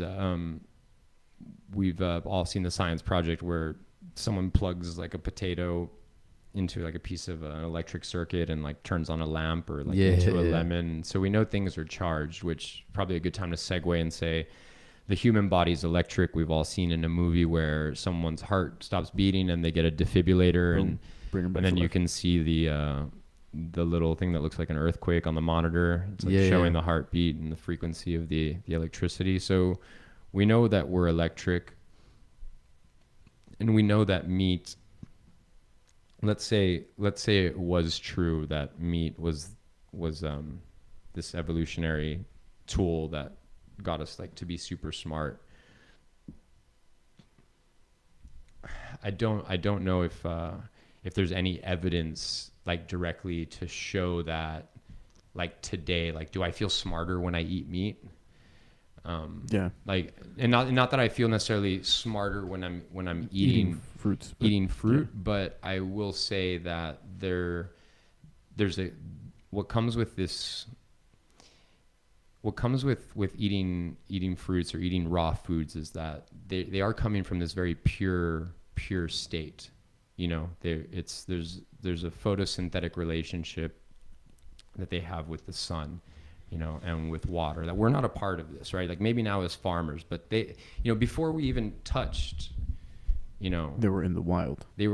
And like, so are animals too, right? That's why they're probably so fucking delicious. But, you know, I gather that the larger the distance of complexity between us and the food, the harder it is for the body to understand what that relationship is, right? So if I go kill a deer and, you know, you have to cook the flesh, right? That's an important part of the process, right? You practically have to burn it to a certain point so that it's edible. And that's an important part to say that it allowed it to happen, but we don't know what the results of that really was. And I kind of just naturally feel if you look at fruits and you look at meats and you start to think about ingesting them over a long period of time, I kind of feel like there would just you would naturally start to feel that fruits and plants have these deeper dimensions. And like when you look at all the beautiful things in science, like look at big pharma and everything they produce to quote unquote help people, and it all comes from plants. You know, when you look at psychedelics, as you were talking about earlier, like psilocybin, and you know all these scientists that work on these things, and ayahuasca and 5-MeO DMT, you know, and DMT in general, these all come from plants, you know, which is to say they come from the earth's natural expression at its outer layer, reaching up towards the sun. And it may sound a bit cliche to say like reaching up towards the sun, but it's like, make no mistake, we exist in a solar system. It's pretty literal. I mean, it's I get where you're coming from, and thinking about it, like I mean I don't subscribe to either like theory or what have you. I just kind of take it as information, right, and then make my own choices. But also going back to like maybe it's more so plant related. One of the things that I always think about, which again mostly just a theory, Terrence McKenna's the stoned ape theory, to where I guess what the fuck, I lost my train of thought. I guess the factor that helped our brain grow was a fungus as opposed to like either meats or fruits. But that's probably like a little bit even before. Yeah, I mean, and I've listened to that before, and like I think it's a cool theory, and I think it's possible that it happened, but I also think it's like it's just kind of a shot in the dark. Like both of those, it's like really hard. Okay, it's like okay, maybe they came across some trippy mushrooms and ate them, and something happened. Like very possible. Like. And maybe some of them really figured out how to go kill the jaguar or the woolly mammoth or whatever, right? But also really, really difficult, right? Super. The easiest way to survive and evolve would be to be in the forest, right? Yeah. You have shade, you're gonna have water, you're gonna have fruit, you have plants. If you come out of the forest, then you're going to have to evolve, right? So there is a sense of evolution that's happening if you go kill an animal. Like that's a new technology. Like you discovered something new, right? But there's nowhere in that sort of relationship that, to me, in a world that seems beautifully naturally designed, that would have been the natural design, you know? Like when people say like the paleo diet and the caveman diet, like it kind of like I find it kind of strange because I'm like, why would you want to live like a caveman? Why wouldn't you choose to live like the caveman on the beach? Like, what were they eating? Or the caveman in the forest? The one that actually, how about the caveman that wasn't in the cave, that wasn't scared? Right. Yeah. You know, how about the dude that was in the forest, like eating all the massive amounts of fruit? Like, what about that diet? Right. And it just seems like, again, if you look at those relationships on a very deep systems level of like how they evolved over time, and for you to recognize there's like an invitation, right? That elk doesn't want you to eat it. Like, yeah, definitely. It's not an invitation. Yeah. You know, like there's something much, and it's my question here is, it's a very simple question, but I've been thinking about it for the last minute. Are the plants trying to keep not only humans but animal life alive? Are they trying to sustain us? Is this because right now you mentioned like how they're dependent on us? We're kind of codependent, but we're not trying to here to like we don't really are trying to conserve. Are we trying to conserve plant life in general or not? And is it? My question is even simpler. Like, are these fruits that are growing made by the plants to continue animal life? I think it's to continue a number of different types of lives. I mean, I think one of the most important things as a species that we can remind ourselves is that we are not the center of the universe, even though it seems that way. And not every food is for us, including not every fruit might be designed for us. And you know, like I love peppers, right? But for all intents and purposes, it seems like the pepper is trying not to be eaten. Yeah. And that the habanero is just not good enough to keep us away. Yeah. And so like they're going to have to evolve into something spicier, right? To protect themselves, right? But they're trying to protect themselves, and it begs the question. Little do they know, the more they evolve into something spicier. Well, there's this book called The Plant Paradox. Have you guys read that one? No, that's Stephen Gundry. I think so. Well, I actually met the author in New York. It sucks that I forgot the actual name, but I think it's Stephen Gundry. Yeah, and the whole philosophy behind the book is that the plants are actually trying to protect themselves. So it's like he's not suggesting to eat plants to stay healthy. Yeah, I think that's it's so interesting though, but it's the other side of the coin. I don't actually. I think it's like a very similar side because I think there's always a part of the plant that's trying to protect itself, which is mostly this. I believe on the book it says the seed. Like, so, like if you want to eat plants, make sure you extract the seed. And it's the same thing again. I mean, with fruit, right? I mean, you have the seeds, and that's sort of where the relationship continues with the earth. But let's say that plants and fruits were also trying not to be eaten, right? Let's just say they were there for some other purpose that wasn't for us. And you're like, well, fuck. Then what does that mean? And that leads you to be like, well, then what should we really be eating, and how much is food really necessary? Like, are we maybe we should be looking at water, since the body is mostly water, right? And I think if you just look at the simplicity of nature and don't fall in love with any one idea of it, and you just keep asking very good questions about it, you're going to arrive at really interesting places. And you just have to keep the mind open. But I can't get away from this like beautiful symbiotic relationship that we have with plants and that we have with fruits, and that our eyes and taste buds evolved with them. Like, for me, that's enough to look at that as an invitation towards what? I don't know, but it's guiding me in a certain direction. It's a very natural, path to be able to say, hey, this belongs. It's part of us. And there's also maybe something to be said about, again, this is where I don't like the divisions. Like, I certainly feel like I'm at a place where I don't believe in hurting animals. But again, like, I don't know if that's just for me right now, right? Like, there might be a place in this beautifully designed world that's also really crazy and has some wild shit going on Australia, in it, where everything can kill you there, pretty much. It's really fucking crazy. Yeah, they have like the most deadly snakes, the fucking most deadly spiders, giant sharks in the ocean, tiny jellyfish that can kill you. Damn. All this craziness, man. They only did you know it's the same size as the United States, but it only has the population of like Los Angeles or something like that. Wow. I did not know that. Concentrated on the coasts. It's literally the same size as the United States. Well, I've never been. Neither have I, but I just know that information. Well. But yeah, man, I don't know. I mean, I understand where you're coming from, and I don't know, maybe I just don't have enough information at my disposal, but from my understanding, which again more than likely may be flawed and incorrect, is the we evolved from forest dwellers before we were even Homo sapiens. So that wasn't of anatomically speaking, that wasn't a human. That was something else. Because the anatomy of a Homo sapien comes into play around 350,000 years ago, where we're mostly nomadic roamers following herds of animals. So, like, that's the disconnect is there for me, right? And that's just, again, maybe lack of information on my end. I think this is. I'm actually glad that you said that, right? So, we've had this whole thing with like fake news recently, right?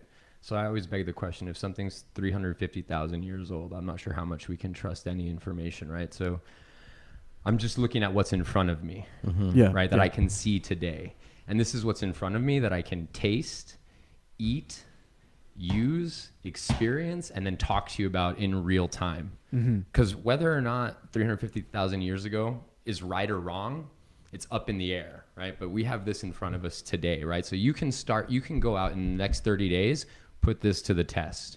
I mean, just so you know, this whole conversation, I've been craving like kiwi this whole time. Just talking about fruits, like, damn, dude, I really want a kiwi right now, or like something. I've been thinking about mangoes, but whatever. Dude, mangoes are super good. But think about it, like, we can't go back 350,000 years ago, right? So we can't go back and see what fire did, and we don't know what the atmosphere was like at that time, right? Like, there's just so many questions, but definitely what we do have are all these food options, right? And you can easily see, like, look, like go to a baby and put a piece of raw meat, a raw vegetable, and a raw fruit in front of it. What's it gonna go for? That's a good question, man. I feel like I want to say fruit, but I honestly don't know. I mean, because the children are just gonna be like, it's also up in the air. But I'm gonna go with nature's design on this and assume that it's gonna go for the strawberry, right? Yeah. And you would do the same thing more than likely, like depending on the plant, right? But there's just way more sophistication and beauty and interesting things happening when we look at our relationship with plants. And then you look at all the darkness that exists in the relationship with animals right now. And even friends of mine, because, you know, we're in South Texas, and I have some fairly close friends that come from cattle ranch families. And I talk to them about their relationship to the cattle, and, you know, how they, you know, their perspective on what that business model looks like now. And because, you know, those are their animals, and they spend time with them, and they watch them grow, and then they have to send them off, but they know that they're feeding people, and, you know, these are 4th, 5th generation, you know, cattle ranch families, you know, and so it's not some simple sort of I guess black and white. I don't even want to call it an issue, but some sort of black and white thing. Yeah. Idea, I guess, right? Yeah, like there's a lot sort of happening here on this planet, but again, the complexity that exists in each of these, I guess, food sources. I think there's a lot that needs to be looked at there, and just with the simplicity that we have, and it sounds. Actually, I'm not sure how it sounds at this point, because I've been experiencing this for some time. But when you look into what fruits can do for the human body, and how they clean the human body, the same thing with plants as well. Like, it's just not something that meat does. Like, meat, you know, even from the aspect of protein, you know, proteins are amino acids. You know, to digest, your body spends 40% of the energy, 40 calories per 100 calories, just to break down the meat, to put it in the right profile of branched chain amino acids, because your body has to be able to absorb, utilize, digest, and then eliminate. You know, those are the 4 processes that the body has to go through with any food group. And look at the digestion times of all the foods: meat, vegetable, fruit, cooked, processed. All that information's out there. It's all just going to come back to, like, very simple information on, like, there's just a whole lot of design, and, you know, to tie this back into psychedelics and that window that you might capture, where you're like, yo, the universe has your back, and you get access to these sort of new ideas, new perspectives. my guess is those happen in very high impact moments. I think if you commit to living a high raw diet, you're going to start to get these prolonged derangement of the senses for extended periods over weeks and months. Something that you might feel if you're building a company and momentum's really going for years, you're in this like flow state. And I think it's something very similar to that, at least by my estimation. And I can only sit and talk about it to a certain extent because I've only been eating primarily raw for maybe, I guess maybe 6 months now, maybe 50% raw for a year, give or take, maybe a little more, maybe 75% for a year.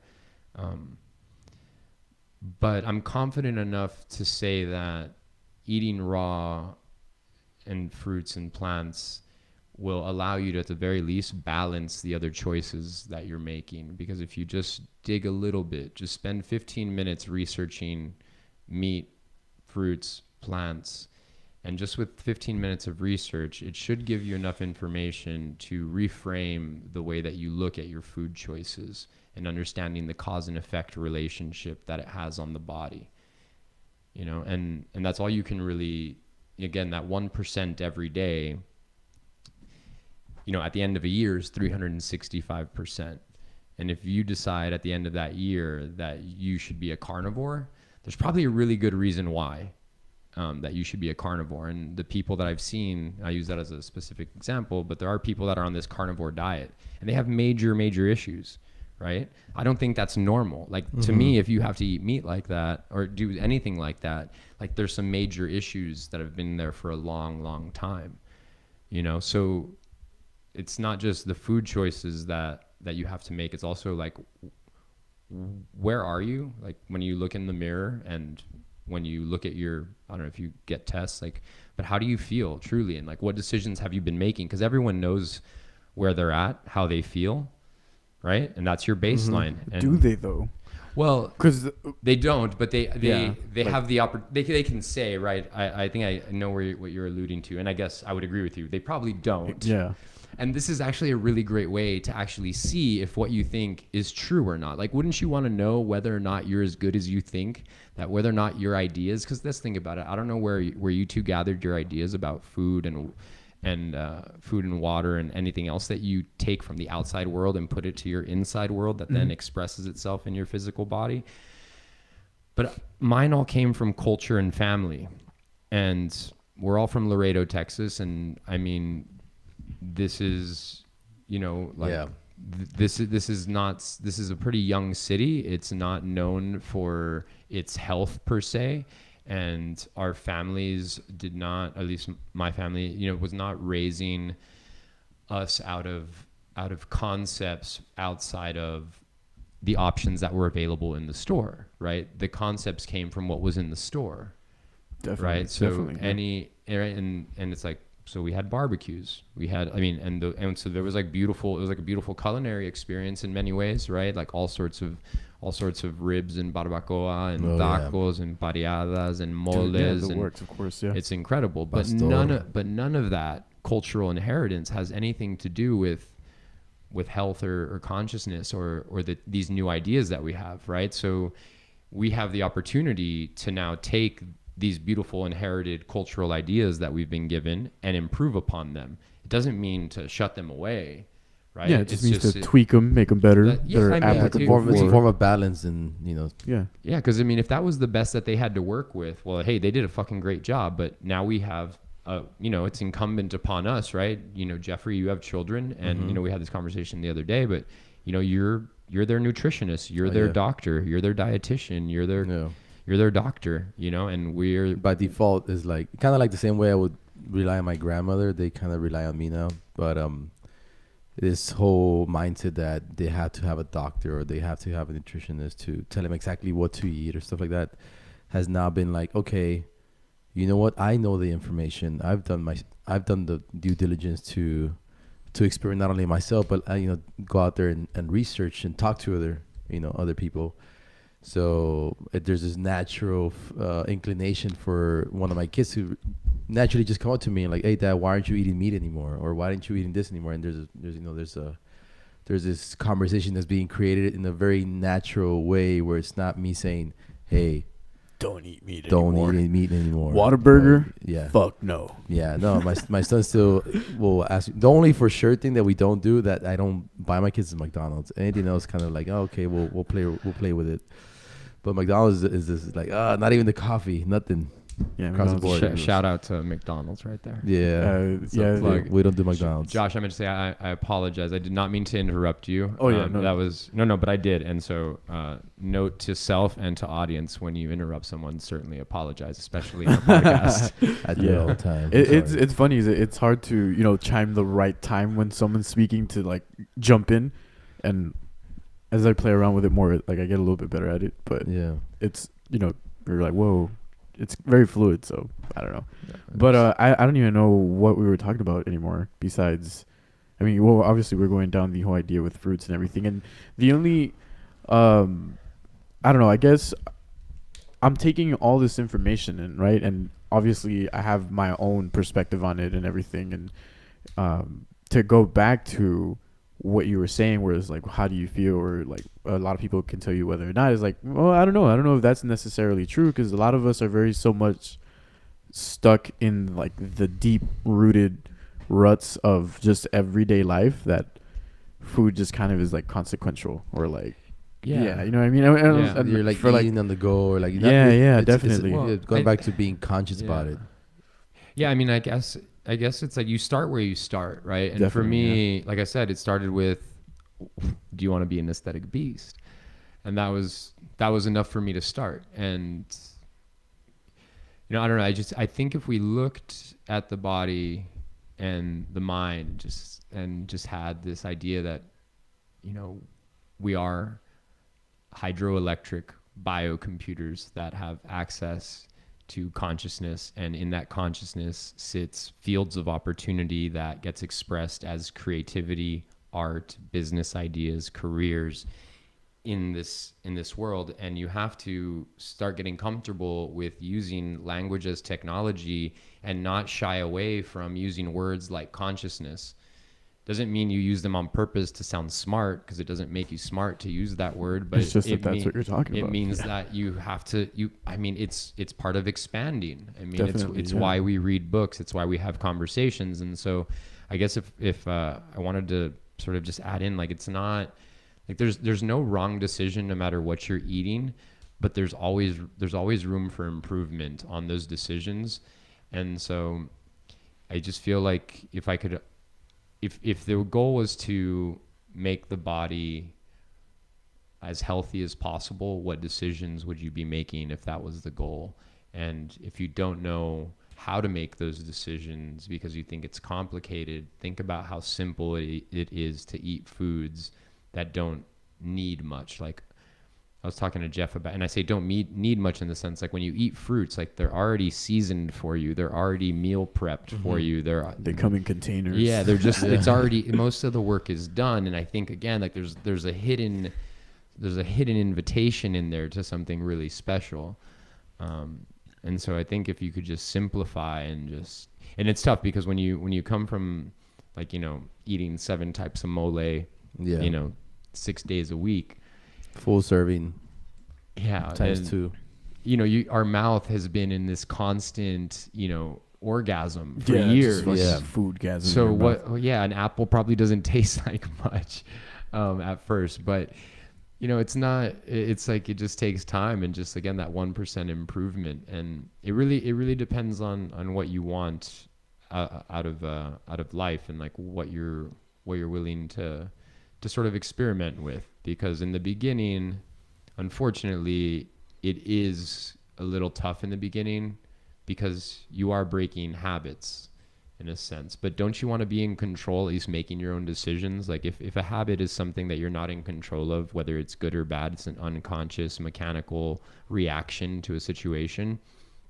Like, is that really like, who else can control you? If they say that diet is the first act of self-discipline. If you can't control your diet, like how are you ever going to control your finances, or how are you ever going to control your career? At least like properly, like beautifully, in a way that like Yeah, amplifies definitely, and like definitely. takes you to another level. And again, it may sound a bit trivial at first, but you know, when you think about taking the outside world and putting it inside of you, and that being the fuel that you use to then engage the outside world and create your life, you know, you might start to look at those decisions differently. And it's just like they say, like the way you do anything is the way you do everything, right? So 100%. if you can, you know, control your diet, which I obviously can't, big secret. I fuck with that, dude. It's very interesting to see that. And I wanted to get to this now, like, so you joined the gym after you found that one thing that kind of set you off. What are your workouts like? Like, what's the demand that you're putting on your body? Not very heavy, really, to be honest.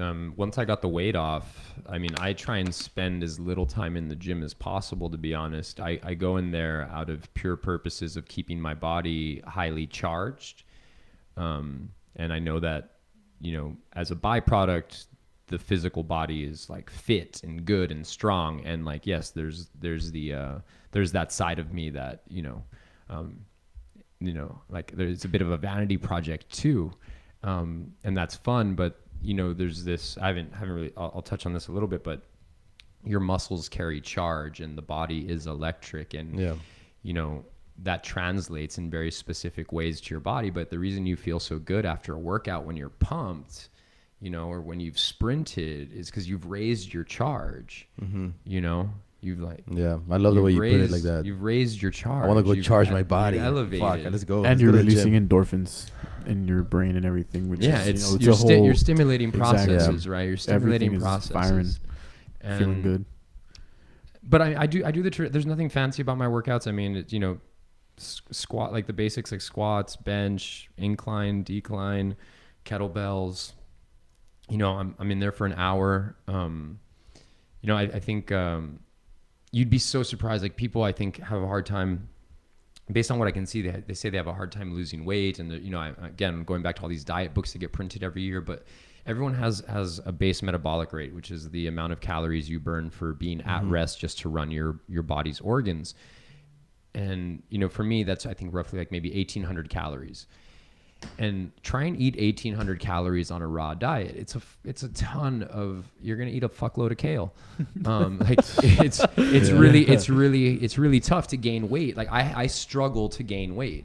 Like, and those are going to be different challenges, but think about the challenge that I have where I'm like, fuck, I want to gain 1 pound this week. And like, I gotta go eat some rice or something. Right. Like, but that's a much different situation to be in. And also the feedback loop, like when you get your body down to this very natural weight, what you're getting is an instant feedback loop. Like last night, I gave in to having some fried rice, right? And it was heaven. And immediately after, though, my feedback loop is so quick. And just for people that don't know, when I say I'm at 140, that's roughly probably 9% body fat. And I don't do any cardio. And I think that's probably around what, I don't know if people compete at that in like bodybuilding or anything, but I'm not a bodybuilder or any of those things. But eating raw puts you in a position that's extremely natural, and it's hard to gain weight, and it gives you an instant feedback loop. And the instant feedback loop is important because it allows you to assess what a food is actually doing to you. And so immediately, if you start to get mucus development in your throat or in your nasal passage, you know, or if you feel very, very sleepy, or if you get a stomach ache, you know exactly why it's happening. Yeah. Because you ate some bullshit. And but you want that feedback loop. Like you want, you know, the relationship that you end up having when you clean up the body is that you need at least 51% of your body to be working on your behalf at a bare minimum to be on your side. If you have less than 51%, you're at neutral. And if you have less than that, well, you're degenerating, right? And so at least 51%, but 51% probably isn't going to do you much good, right? So if you strive for 100, what would that look like? And let's say the average person is at 70, you know, it's like, so that's 30% of potential that's unexplored. What would that potential mean to you, to your bank account, to your family, to your kids, to the wife or husband that you might or may or may not attract? you know, and what is the possible human? What is the possible version of Josh? What is the possible version of Jeff?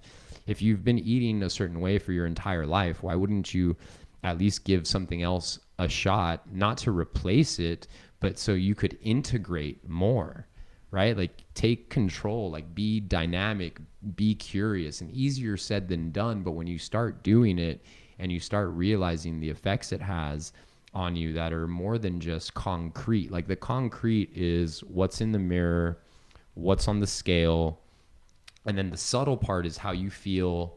Someone says, "Oh my God, you're looking great." Like, "Oh shit, okay, my vibe's starting to now extend to my social circle, right?" You know, you're attracting maybe different people, right? And then what's the next level to that? What's the meta effect of that? Okay, you attract a girl, that attracts another girl or a guy, right? And then maybe that attracts a business opportunity. Someone says, "Oh wow, like he's really good with people. Like maybe he's interested in doing sales." And so suddenly one simple dietary option that worked in your benefit, right, to a few pounds lost, to looking a little better, and it starts to snowball, right? And then suddenly your field, your aura, your energy, again, don't be afraid to use new vocabulary and tap into different language technology opportunities, starts to change, and you start to manifest a little differently. And I kind of, if we could backtrack, I never asked Jeff this, but I was curious if that trip to New York kind of gave you your start, because I feel like your life took like a really different like path or jump in some ways. And I don't know if it was necessarily I shouldn't say that trip, but I feel like your life, I feel like from 17 to like where you are today, I think you would have never. No, not right? a slight idea.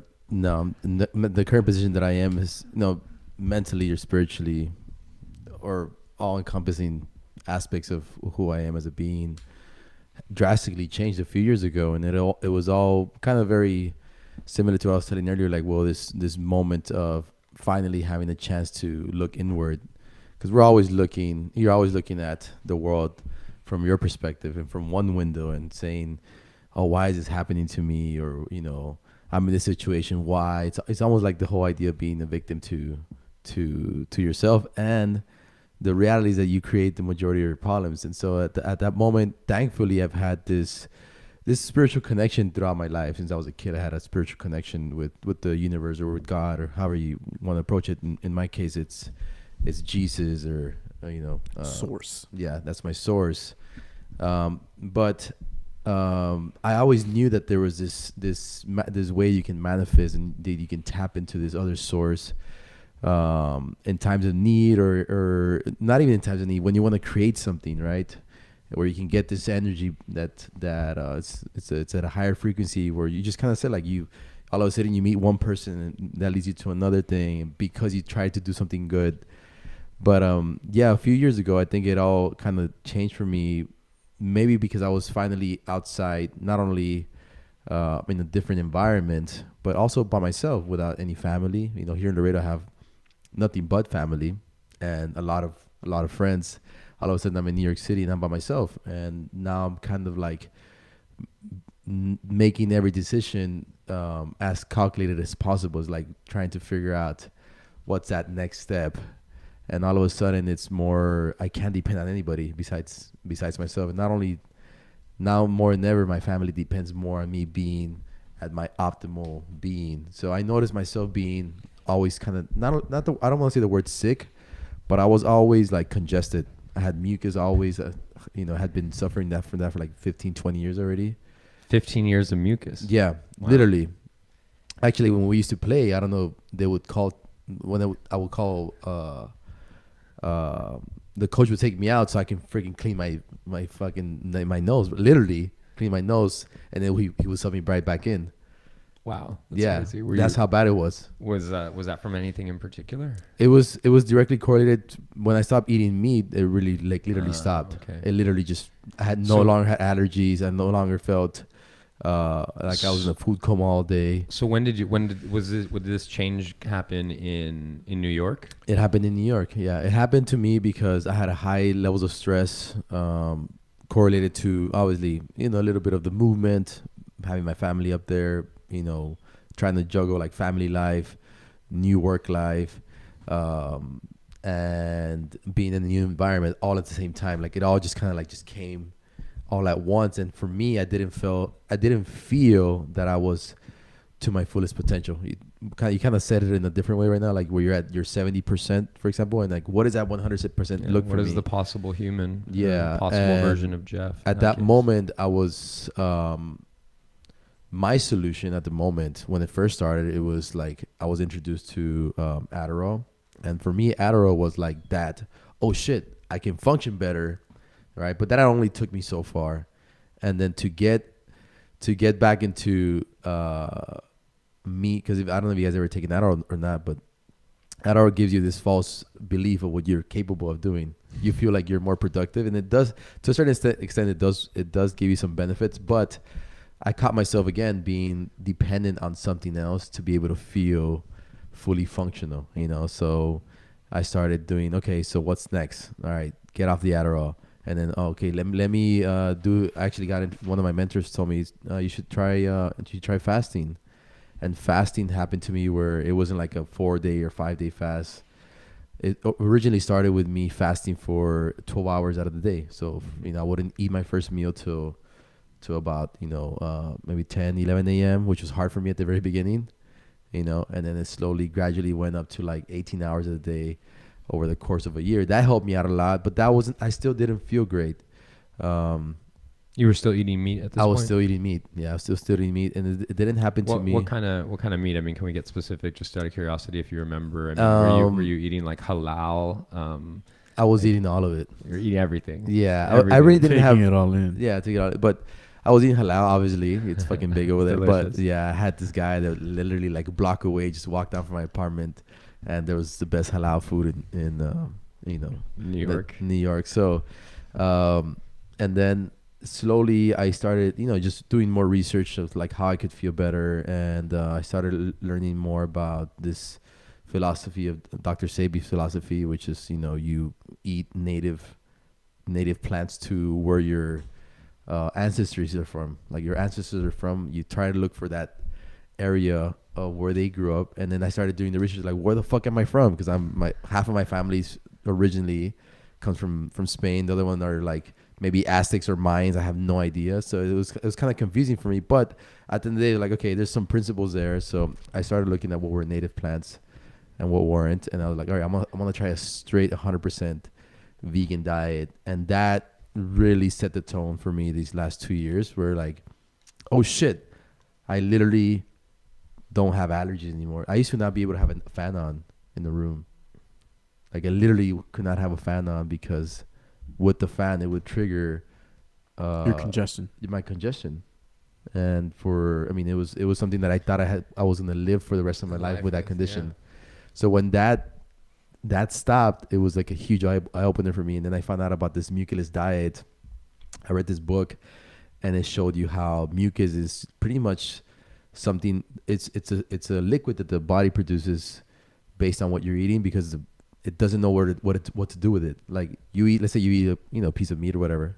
It could be a plant. Doesn't matter. When you eat something, and if your brain cannot put it into this library that it has, this natural library, it just stores it as starch or it stores it as mucus in your body. So I was like, I wanna be completely 100% muculess for the first time in my life. And that was kind of like my motto, my mission to clean the body. And obviously that led me to losing a few pounds. I think I lost about 15 pounds in the last like 2 years.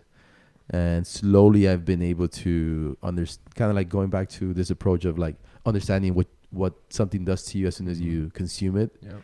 This cycle, what did you call it? Feedback loop. The feedback loop. I've right now, when you mentioned like, oh shit, yeah, that's so true. Like when I consume something, it not only gives me this message of like, oh shit, like try not to do that anymore. Yeah, easy. Yeah, easy.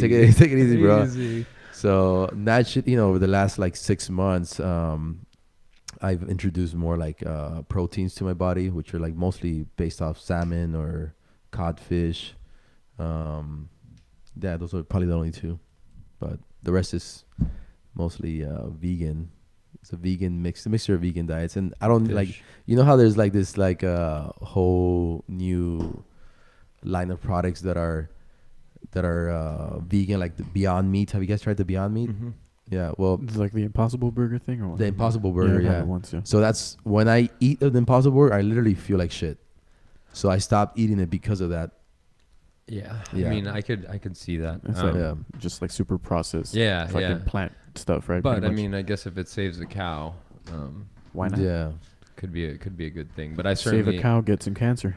Yeah, I certainly felt that way though. Where I was like saw it and I was like I could see the benefits, but I also felt like it is still something that is not natural in that sense, you know. And like where's the real connection? But that does bring up a point of like transition meals and transition foods and having meals that like there was just something where I think with a lot of diets and a lot of commitments to diets or changes, you kind of feel like you're fighting yourself a lot of the time. You're at war with yourself. Like I really want. That's the way diets feel at the very beginning. And yeah, and I hate that, and I think most people do. And so at the start of this, at the start of the journey, I just said I'm never going to deprive myself of anything I want, because if not, I know this won't work out in the end.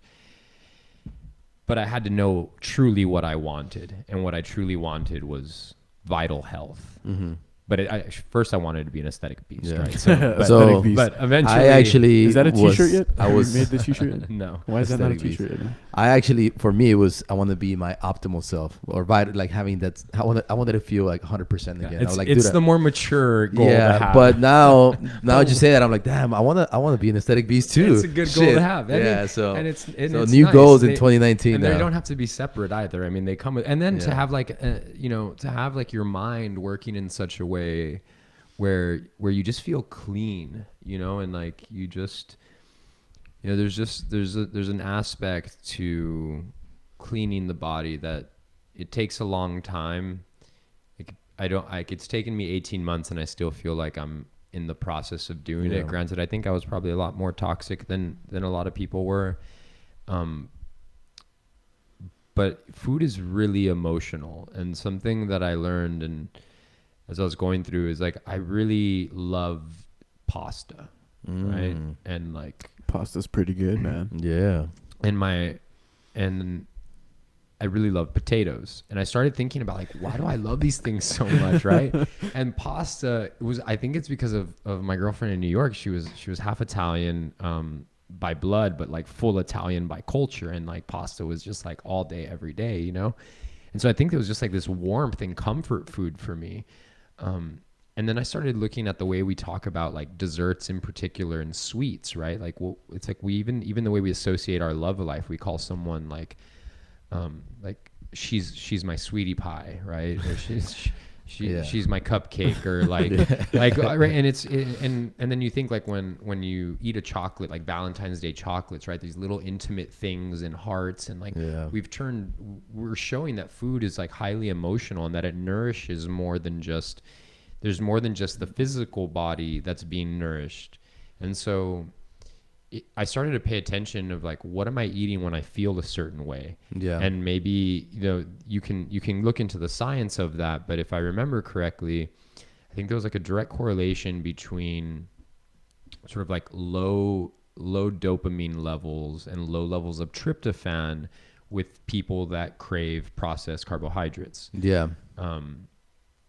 Again, I wish I could remember that more specifically. So if anyone's thinking, calling bullshit on that, please look it up, because I might be wrong. But the point is that there's a correlation between something that's happening in the body on a biochemical level, and you know, you're making these decisions thinking that you really crave something, when like you might be eating what I was eating pasta, but what I really needed was like some love from a woman during that month, right? Or when I was eating potatoes, what I realized that I have this really fond memory when I was a child. Like I would always eat these potatoes that my grandma would make. They were called papas doradas, and she would make them like cut up really small, and they're basically like French fries in a way. But I just fell in love with them, and I mean, it's just like it goes back that far, like that level of comfort, right? And to this day now, I haven't had pasta in, I don't know, probably like 8 months. And I mean, I haven't had a potato in I don't know how long. And not that I wouldn't, but I just don't have those. Like, I just couldn't imagine that I'd be sitting here today telling you I don't eat those things, just like I wouldn't believe that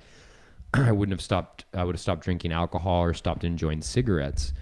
And I think I'd go as far as to say is like I was addicted to all of those things. And if an addiction can be defined as anything that you do for short-term pleasure that in the long run will eventually harm you, I'm sure most of us would have our hand raised to say that we have plenty of addictions. Yeah.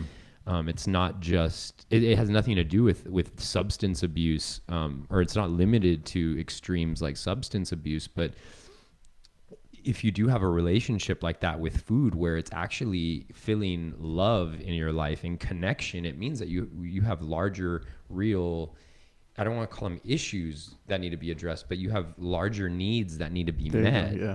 You know, and there's nothing wrong with being able to admit that, like, yo, I need a community. I need people to connect with and to share time with. And food for me at this point doesn't fill those emotions anymore. So it's not hard for me to eat what for most people would think is a very limited diet, but I think I'm in love with the food that I eat, right? I think it's incredible, and it's not hard for me by any means. But it would be really hard if maybe other aspects of my life were not in order and I needed that sort of comfort. And when you think about certain cuisines, like when we I think it's in the South that it's like they call it comfort food, right? And then you think about the tragedy that is the history of the South that still exists in a lot of ways today of what that particular culture, specifically the African Americans, obviously is who I'm referring to. But I would need some fucking comfort for food too, you know? And then when you think about our culture, you know, as Mexican Americans, like a lot of that is comfort food as well. You know, we don't necessarily have, like we've come up with some hella dishes that are fucking incredible, you know, like again, like 7 types of mole, and the world over knows fajitas. Yeah, and I mean, and that's no joke. Like that, maybe that actually like, what if we had the tools to measure how much emotional pain was associated to a culinary movement? Yeah, you know, historically, I'm sure there's correlation right there. Like, I mean, and that's, you know, that's how all good things happen, right? Out of, we talked about it earlier. Out of, you know, when the pain is high enough, the change is real or has real potential. But yeah, I think for a lot of us that we don't necessarily make those connections between why we eat something, or if we do, we kind of say it playfully, you know, like we make the joke about like maybe someone going through a breakup and like eating a ton of ice cream, you know, but like there's like a real like that actually does happen. Like all the fucking time, that's real. And like what it might mean when you genuinely like need, like I love almond croissants, like, and they represent a time in my life in New York that was like very abundant and beautiful. And I don't eat the almond croissant when I see it anymore, you know, cause I know it has like close to 1,000 calories and I don't necessarily want those type of calories. Yeah. Mm-hmm.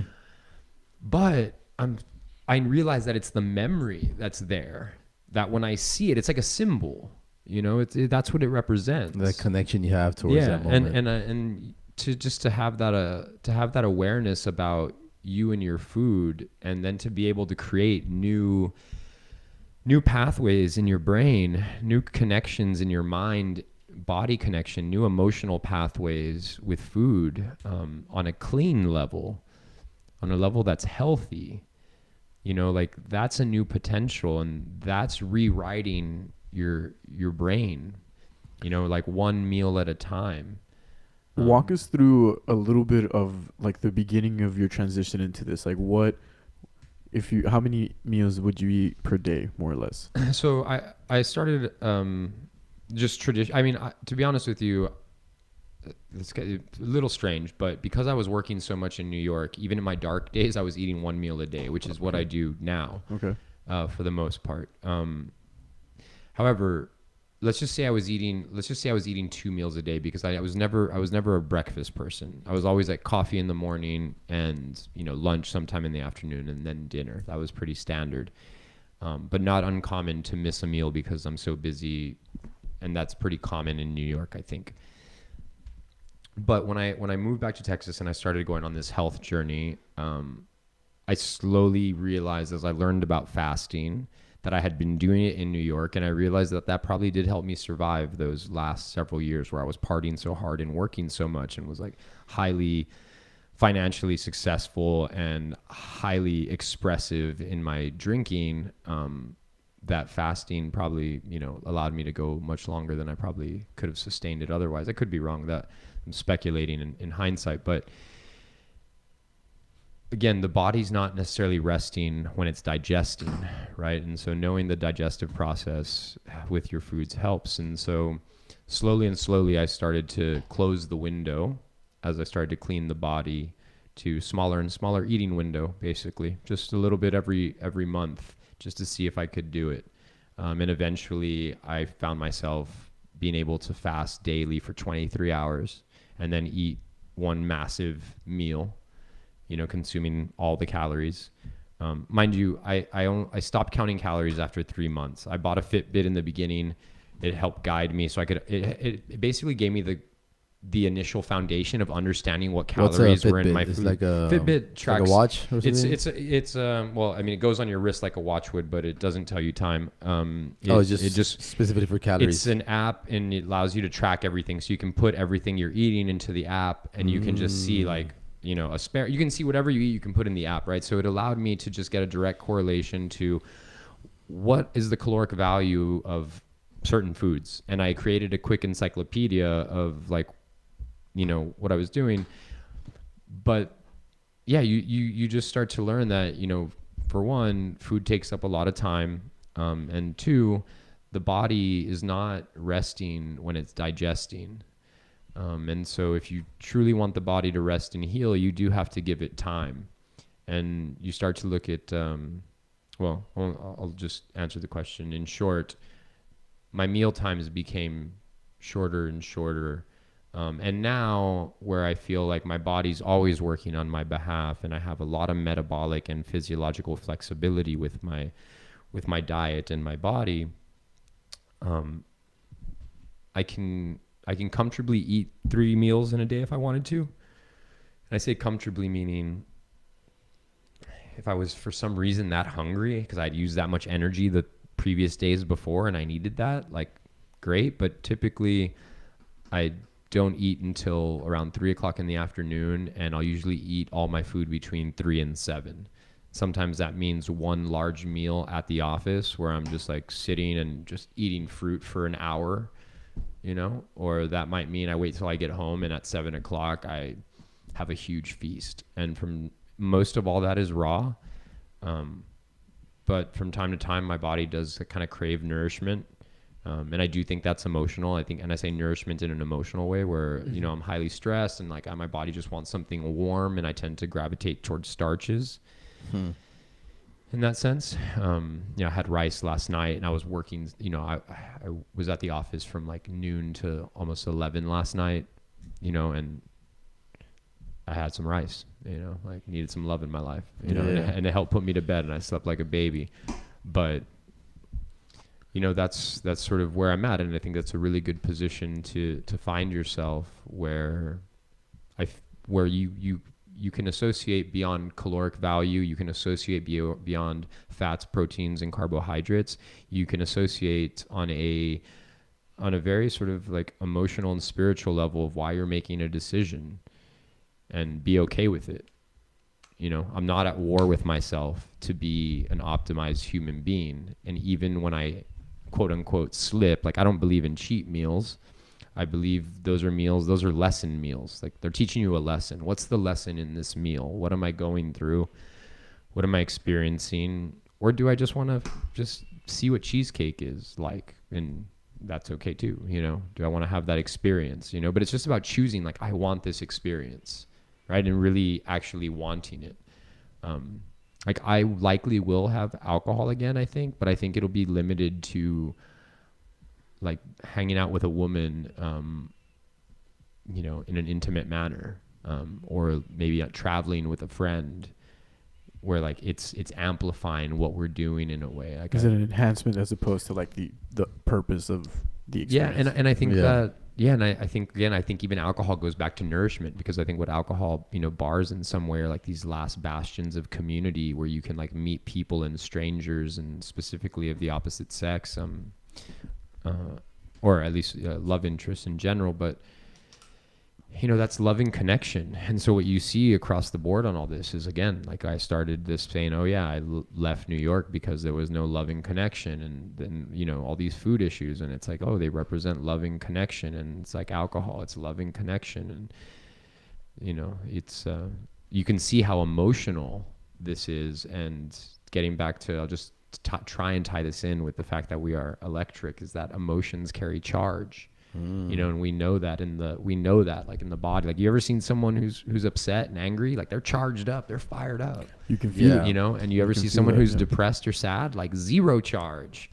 They can't even get up out of bed in the morning. Negative charge. Right? Negative charge. Like, they're degenerating, right? Like, Damn. and think about when you... So interesting that when you put it like that, it's just... Yeah. Or think about when you drink so much that you black out. Yeah. Right? Like, lights out. Lights your out. charge just like disappeared, right? Like, the body... doesn't know what to do with the... Well, no, it does actually. It's saving your life. It's saying, in order for me to Make save sure your you wake up life, I need to tomorrow. stop you. I'm cutting you off. Cutting right? you off, and let me focus on... Let me fast. Yeah. You know, you're not going to have anything. I must address all this inflammation you just caused. When you're in that position, what do? You go hydrate, right? You drink tons of water. And what is water? It's the most conductive natural element you can probably find, you know? And during so we addressed that, like your transitionary phase, a lot of it was cutting back on the amount of hours, I guess, just incorporating intermittent fasting, right? And what were your meals like initially? 'Cause I assume you were probably still eating meat and stuff. Yeah, there was initially? this was one of my favorite times. So I was already at a good fasting practice, probably doing like 16 to 18 hour fasts. But I was like straight up just buying like really nice meat, and was mostly, I'd been listening to a doctor who was selling me on the keto diet, and I was like, oh, that sounds good. So I was like, my meals were like 12 to 16 ounces of ribeye, a couple slabs of bacon, and then like avocado, right? It was like straight protein and fat. And I was like, and some cheese, you know, incredible, right? And I was just in love. I was like, well, I could eat like this the rest of my life. And then after about a month, I just remember thinking, this is so incredible. This is just too good to be true. This just isn't making sense to me. I was like, this just isn't making sense. There's no way that this is healthy. But I looked great. Like, I would look in the mirror and I was super fit. You know, by this point I'd, you know, been working out quite a bit, maybe 6 months in or so, but my intuition, you know, which is an important part of all this, really. I hadn't used that word, but I think it's the most one of the most underrated and misunderstood tools that we have, and I believe it's directly connected to a clean body, because the gut instinct is, you know, as it says, it's in the gut, it's in the stomach. So what you cultivate in the stomach is really important for your intuition, I think. But so the diet was at one point like high flesh and blood and cheese, and then some avocado. But I just knew inherently that wasn't sustainable. But then I did a trip to Mexico, and I went to one of my favorite restaurants in Oaxaca and ordered this seafood dish where the fish comes out raw and they cook it on stones. And then they put it in the soup, and I was super hungover, and me and one of my dear friends, you know, this was going to be our last meal before we headed out of Oaxaca, and he didn't cook the fish enough, and we both got food poisoning. Oh my God. And I was knocked out for the next, I want to say close to 48 hours. And we had to travel to this little beautiful place called Puerto Escondido, which if anyone ever has the chance to go, well, all of Mexico is beautiful, but Puerto Escondido has some really incredible little beautiful hidden gems. But I spent most of my time sick as a dog in Puerto Escondido. Damn. On the beach, and I basically had to fast for 48 hours. I couldn't hold anything down. I was just on water. I felt terrible, you know, and that was 48 hours on the beach and 24 hours in Oaxaca. So for 72 hours, I was sick off this meal. And by day 5, I had lost 17 pounds, I think. Damn. That's super crazy. And I didn't know why that exactly happened. And granted, I had been destroying my body in Oaxaca in so many ways. We were there for a mezcal brand. You know, I told you like mezcal and emotions, and we were having a grand old time. Shout out to Mezcal Amores. They put on an amazing event with copious amounts of alcohol and good vibes. And when I got out of it, and after having that food poisoning, you know, I depleted my body, and my body was just like drained. And I remember getting back to the States and feeling like, okay, something in the back of my mind had already been kind of toggling back and forth about meat. And then I got that food poisoning. And around that time, I came across the work of a doctor named Dr. Robert Morse. And he introduced me to the hidden sort of value that fruits have. So it was through meat and through fasting. You know, it all kind of happens at once. But yeah, it's not about avoiding necessarily the foods for me. It's about understanding them and then making a decision for myself based on wanting to be healthier. So by that point, it took me getting sick and my intuition starting to sort of be like, I don't know if this is exactly going to work out in the long run. Like, it's just not making sense. And then new information presented itself. And as I mentioned earlier, new information creates new conditions and a new potential, and then eventually a new outcome. And so that's probably the biggest. When I came across this doctor, you can find him on YouTube. His name is Robert Morse. He's based in Florida. His information just super simple. He's a really rad blue collar kind of I'd call him a healer more than a doctor. But it was his information and his sort of outlook that really turned me on to like, why didn't I pay attention to fruit more before? Not just fruit, but fruit in particular have this very special quality to cleanse the body, it seems. And then I experienced that firsthand. But that was, I'd say, the big pivotal moment was when I got introduced to the power of fruits. And that happened like summer of last year. So almost a year ago around this time, I'd say. Because Mexico was March of last year that I think I went. Oh, okay. If I'm not mistaken. What's your favorite fruit now to eat? What's your go-to? My favorite fruit. That's tough. It changes. I mean, right now I've been eating a ton of honey mango. A ton of it. Mango's always good. Yeah, that's just been... Yeah, I mean, avocado is always a staple. Yeah, for sure. Watermelon last year was my jam, and it nearly saved... I mean, it did save my life. I do credit the watermelon with saving my life. Yeah, I'd say watermelon, mango, and avocado are top. Cucumber's always there. Yeah, some salt in that or no, or just any tahini, any of that good stuff. In the beginning, yeah. Now it's just straight up. Yeah. Now it's just straight fruit. That's pretty interesting. What's your favorite fruit, Jeff? I think mango for sure. I mean, I eat a lot of avocado, also tomato.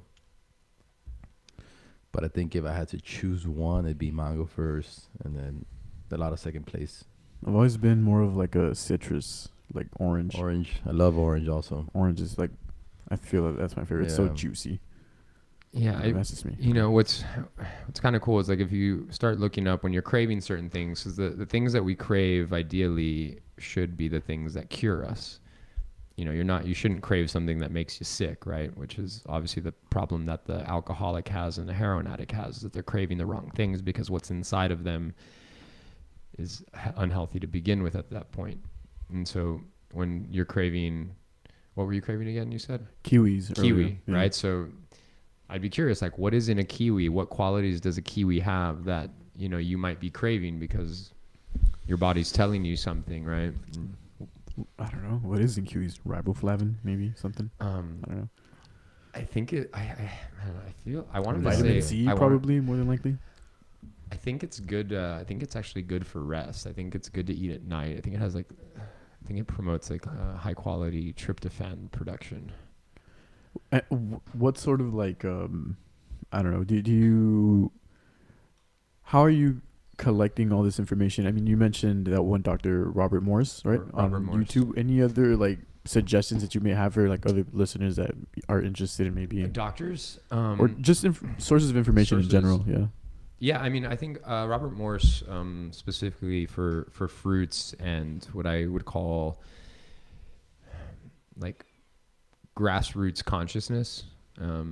He has a really beautiful way about just talking about food and healing and spirituality. It's not verbose. It's not flowery. It's just very straightforward. You know, it's like, hey, the body is really simple, or the body's really complicated, but it's like really simple because it knows what it's doing. Like, you don't have to do any of the work. Just give it the right food, right? And he just has this really beautiful way of explaining it. There's a doctor out in Hawaii named Robert Cassar, who's incredible. He's more of a sort of avant-garde pioneer of, you know, he's incredible, and he looks incredible. He's like 56 years old, and he's probably got like 7% body fat. He's super fit. Eats one meal a day. You can see his age on his face, but he was unhealthy until he was about 40, I think, and then he had a huge shift and just revamped his whole life, and which again most of these people do. But if you look at Robert Morse, he does not look like the ideal. Like when you see him, you're like, man, that guy doesn't necessarily look like the most healthy person, you know, because he's a little heavy set. He's probably in his 60s and maybe doesn't work out too much. But, you know, if you can read his book, The Miracles, he has a book called The Miracle Source Detox Book. It's really incredible and not a complicated read, and will give you a really solid overview of the human body and its functions, food correlations, and just it'll give you a really nice overview. There's a gentleman out in Vancouver, British Columbia named Gabor Mate, who's a psychologist, but he also works with plant medicines, and he focuses on trauma in the body, specifically linking things back to childhood trauma. But I think there's a correlation to food trauma. And that perhaps food can create trauma in the body that we're unaware of. So in the way that I got food poisoning, that was, you know, it put my body in a traumatic situation, right? So maybe there's like really minor traumas happening in the body that we're unaware of. But he's a really fascinating individual.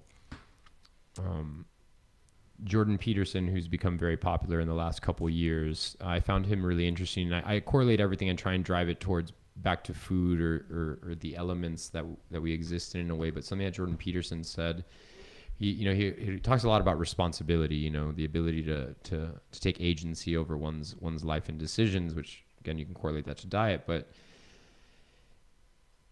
I lost my train of thought. Let me try and get that back.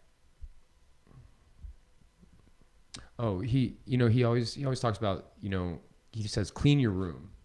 You know, if you can clean your room, that's a good start, right? And when I heard him say that, I thought of the body. Yeah. Like, clean the body, you know? And so, and everything that Peterson talks about is deeply sort of tragic in a way. He's like a very tragic character. Mm-hmm. He's almost like something out of a Greek tragedy or something, you know? It's almost hard not to experience him and just think like, God damn, dude, it looks like you're in the belly of the beast all the time. Yeah. For real. You know? Always under fire. Yeah, it's like, and I like to say, like, you know, and that's someone who he has to eat meat only right now. And I'm like, I don't know what that means, but like he lives in this very tragic world and he has a lot of deep insights. But, you know, he's on a carnivore diet, which is interesting. But I think, you know, when he says, you know, start with cleaning your room, and I think of the body and the mind, like clean those up, you know, and what does it mean to clean them?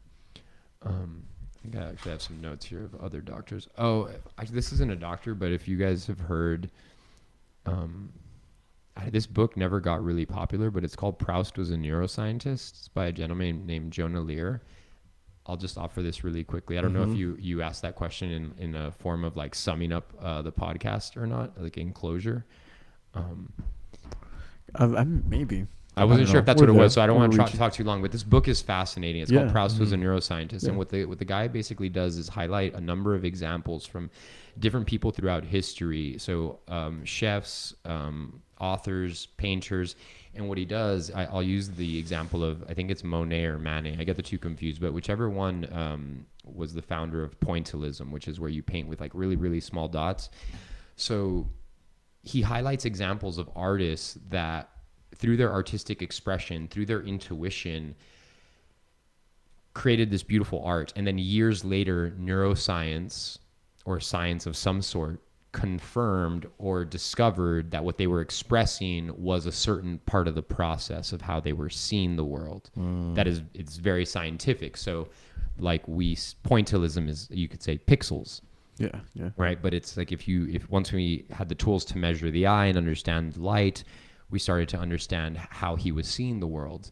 And then he also was suffering from certain sicknesses in his eyes. Damn. And he didn't want the doctor to cure him.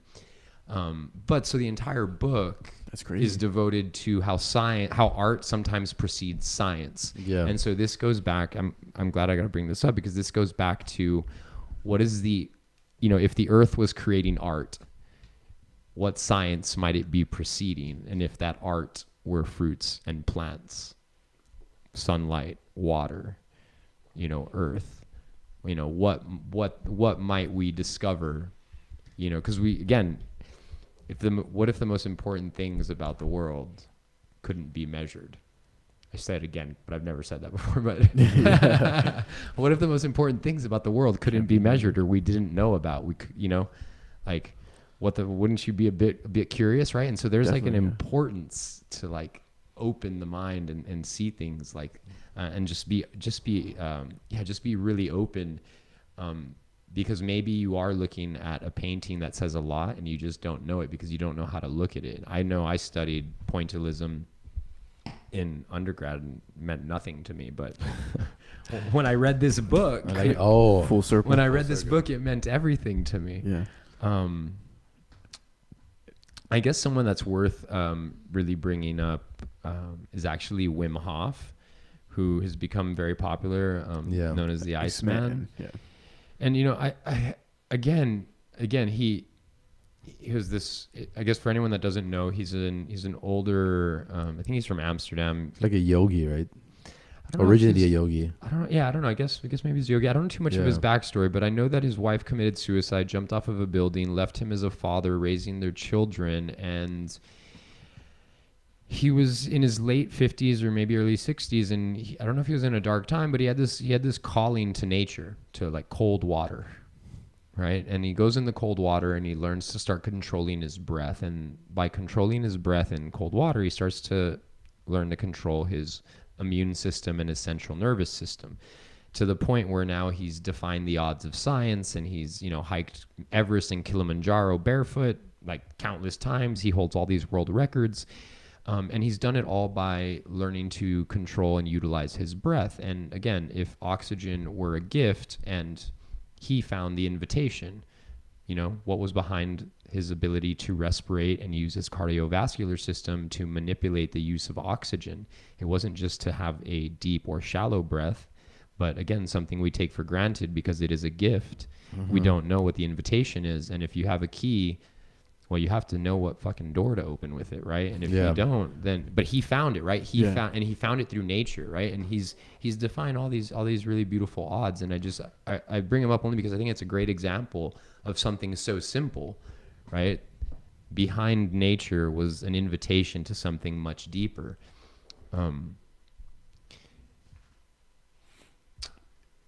Even to just add to that a little bit, like the Wim Hof thing and the utilization of breath, that I feel that is in somehow, I mean, I'm not entirely sure, right? But I feel that the Eastern or like Indian tradition of like meditation and Kundalini, fucking yoga and all that incorporates some of those principles to where it's more your meditation is guided by your controlling of your breath. And then that allows you to access higher levels of consciousness. And when you reach those levels of consciousness, just how much can you manipulate the third dimension that we live in, right? And then, but that's just a little footnote on that. No, and I'm actually glad that you brought that up, because there is something to be said that I think the invitation, I keep bringing up fruit and plants, but again, they are invitations. I don't think, I do think they're a means. I don't think they're the end. And I think the means is to reduce what you need in the body to an extent where you need them so little,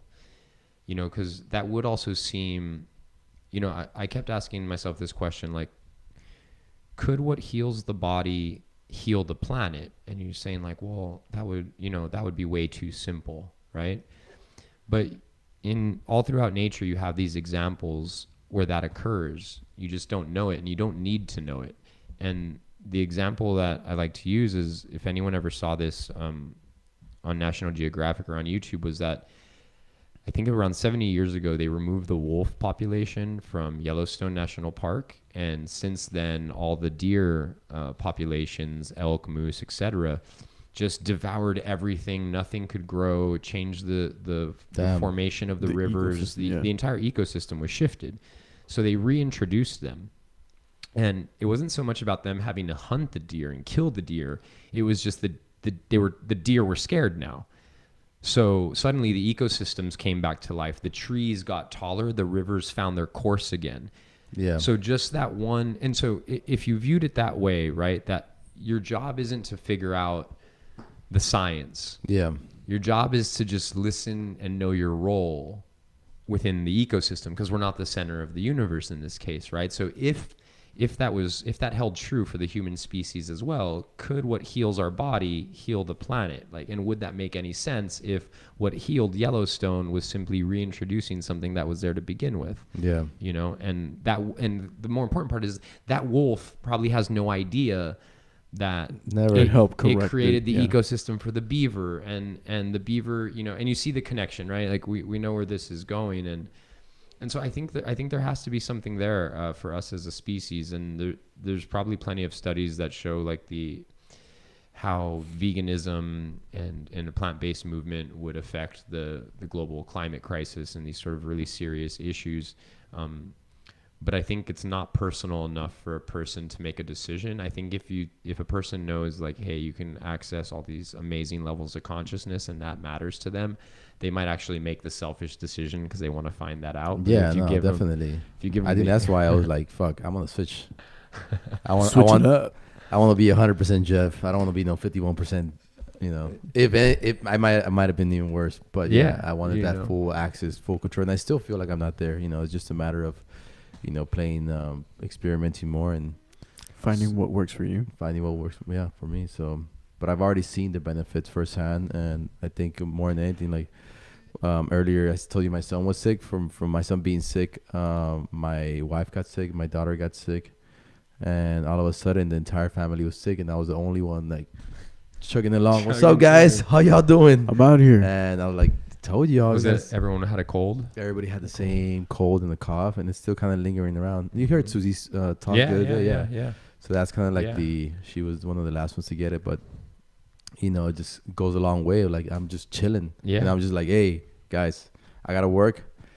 I gotta stick to my diet, and what's interesting is like maybe you took in exactly what they took in, and you didn't even notice it. Just went through in and out of your system, like immune system functioning properly or whatever it was.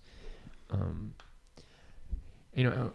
guess I just want to add in real quick, like there's all these different doctors and stuff, and I have a whole long list of them. Mm-hmm. And one of the coolest things about going through the journey of health, because there's plenty of doctors here that I learned from, but like that I wouldn't. Like, I don't necessarily agree with today, but I needed them along the journey. Yeah. Like there's one doctor named Dr. Berg who's like all over YouTube, and he's a big proponent of keto. And like, I would never tell someone necessarily to go listen to him specifically right now first, or he wouldn't even be on my top 10 list, right? Or even top 20.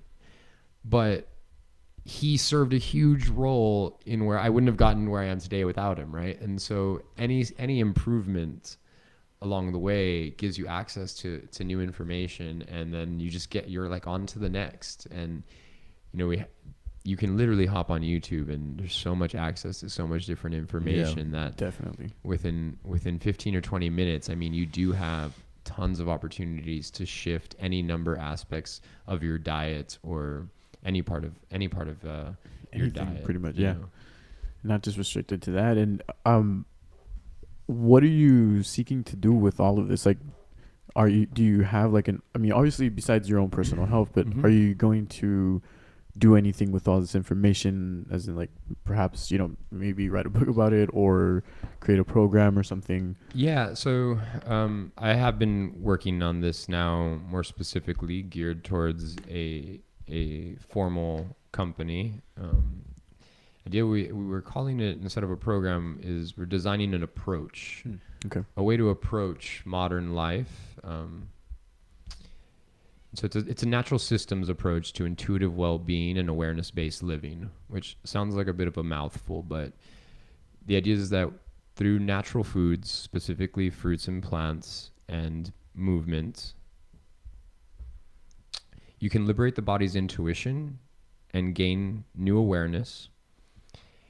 And through that, you're going to have a very unique experience that's unique unto you, right? So you'll lose weight and a number of these things, but it's about your consciousness is unique to you. And what I've learned in my journey is that these particular foods that we call gifts, they are invitations towards something. Cleaning the body is an invitation towards something. If eating is purely cultural, then that's one type of invitation, but it seems that eating also is something far deeper. And so we're designing this approach to look for those depths that are unique to each of us. And we believe that if we can share an approach that worked for one person, since we're all built of the same things, that you or Jeff could use this approach, integrate it into your life, and then discover those aspects of consciousness that are unique unto you and unique to your creativity and to your perspective, so that then you can go out and share your experience about whatever that was, because it is completely unique to you. And I think that's why that so many people have a problem with diets, is because we've designed it from the outside in, and this is sort of designed from the inside out. We're taking something and sort of making it very malleable, I guess, and very simple. It's so simple that any difficulty that comes from it is only because of the complexity that we've built around our lives. It's this is so it can be expressed in an Instagram post, but I think people will want it in 100 pages. Yeah, probably. Yeah, definitely. All right, man. Let's. Do you want to plug anything at all? Like, with anything at all? Just company, anything? No, I haven't launched the company yet. I guess if anyone found any sort of this interesting and wanted to follow my personal Instagram, I will announce it there, and that's Pablo_Beau BEAU_Rendon RENDON, and whenever it's done, I'd say probably in the next 30 days we'll have version 1 done. I'll announce it there, so feel free to give a follow there. Otherwise, if you're seeking it out, I'm sure the information will find you through the ether, one way or the other. Yeah. Through the ether, as always. Jeff, anything that you want to plug? Not really, to be honest. Just same thing. Leaders create leaders. Go check it out. And I'm gonna be sharing more of my personal stories on my YouTube channel, Digital Jeff TV on YouTube. So yeah. There you guys have it. Super interesting episode, to say the least. Yeah. I'm probably going to go buy some kiwis right now or something. I want to hit the gym, and I want to go buy some mangoes. Well, thanks, Pablo. It's been a pleasure, man. Thank you for I hope you can come back on the podcast. Yeah, it's of course. Really nice. Always welcome here. Jeff, as always, it's, whenever you're down to be on, open door invitation. Well, June 7th, am I part of June 7th? Or no? Yeah, I almost forgot about that. June 7th, we're hosting a live podcast event at Boogaloo downtown on 408 Flores Avenue. It's called Fourth Dimension Fridays. We're going to be exploring a little bit eccentric topics. We're shooting to do these like once a month, like these live events where it'll be like a podcast followed by local musician performance afterwards. And each different episode of it is going to be on Friday. Different conspiracy theories every time. So come and hang out, have some adult beverages, bring some fruits, everything, and have a good time with us, man. Hope to see y'all there. Peace. Peace out.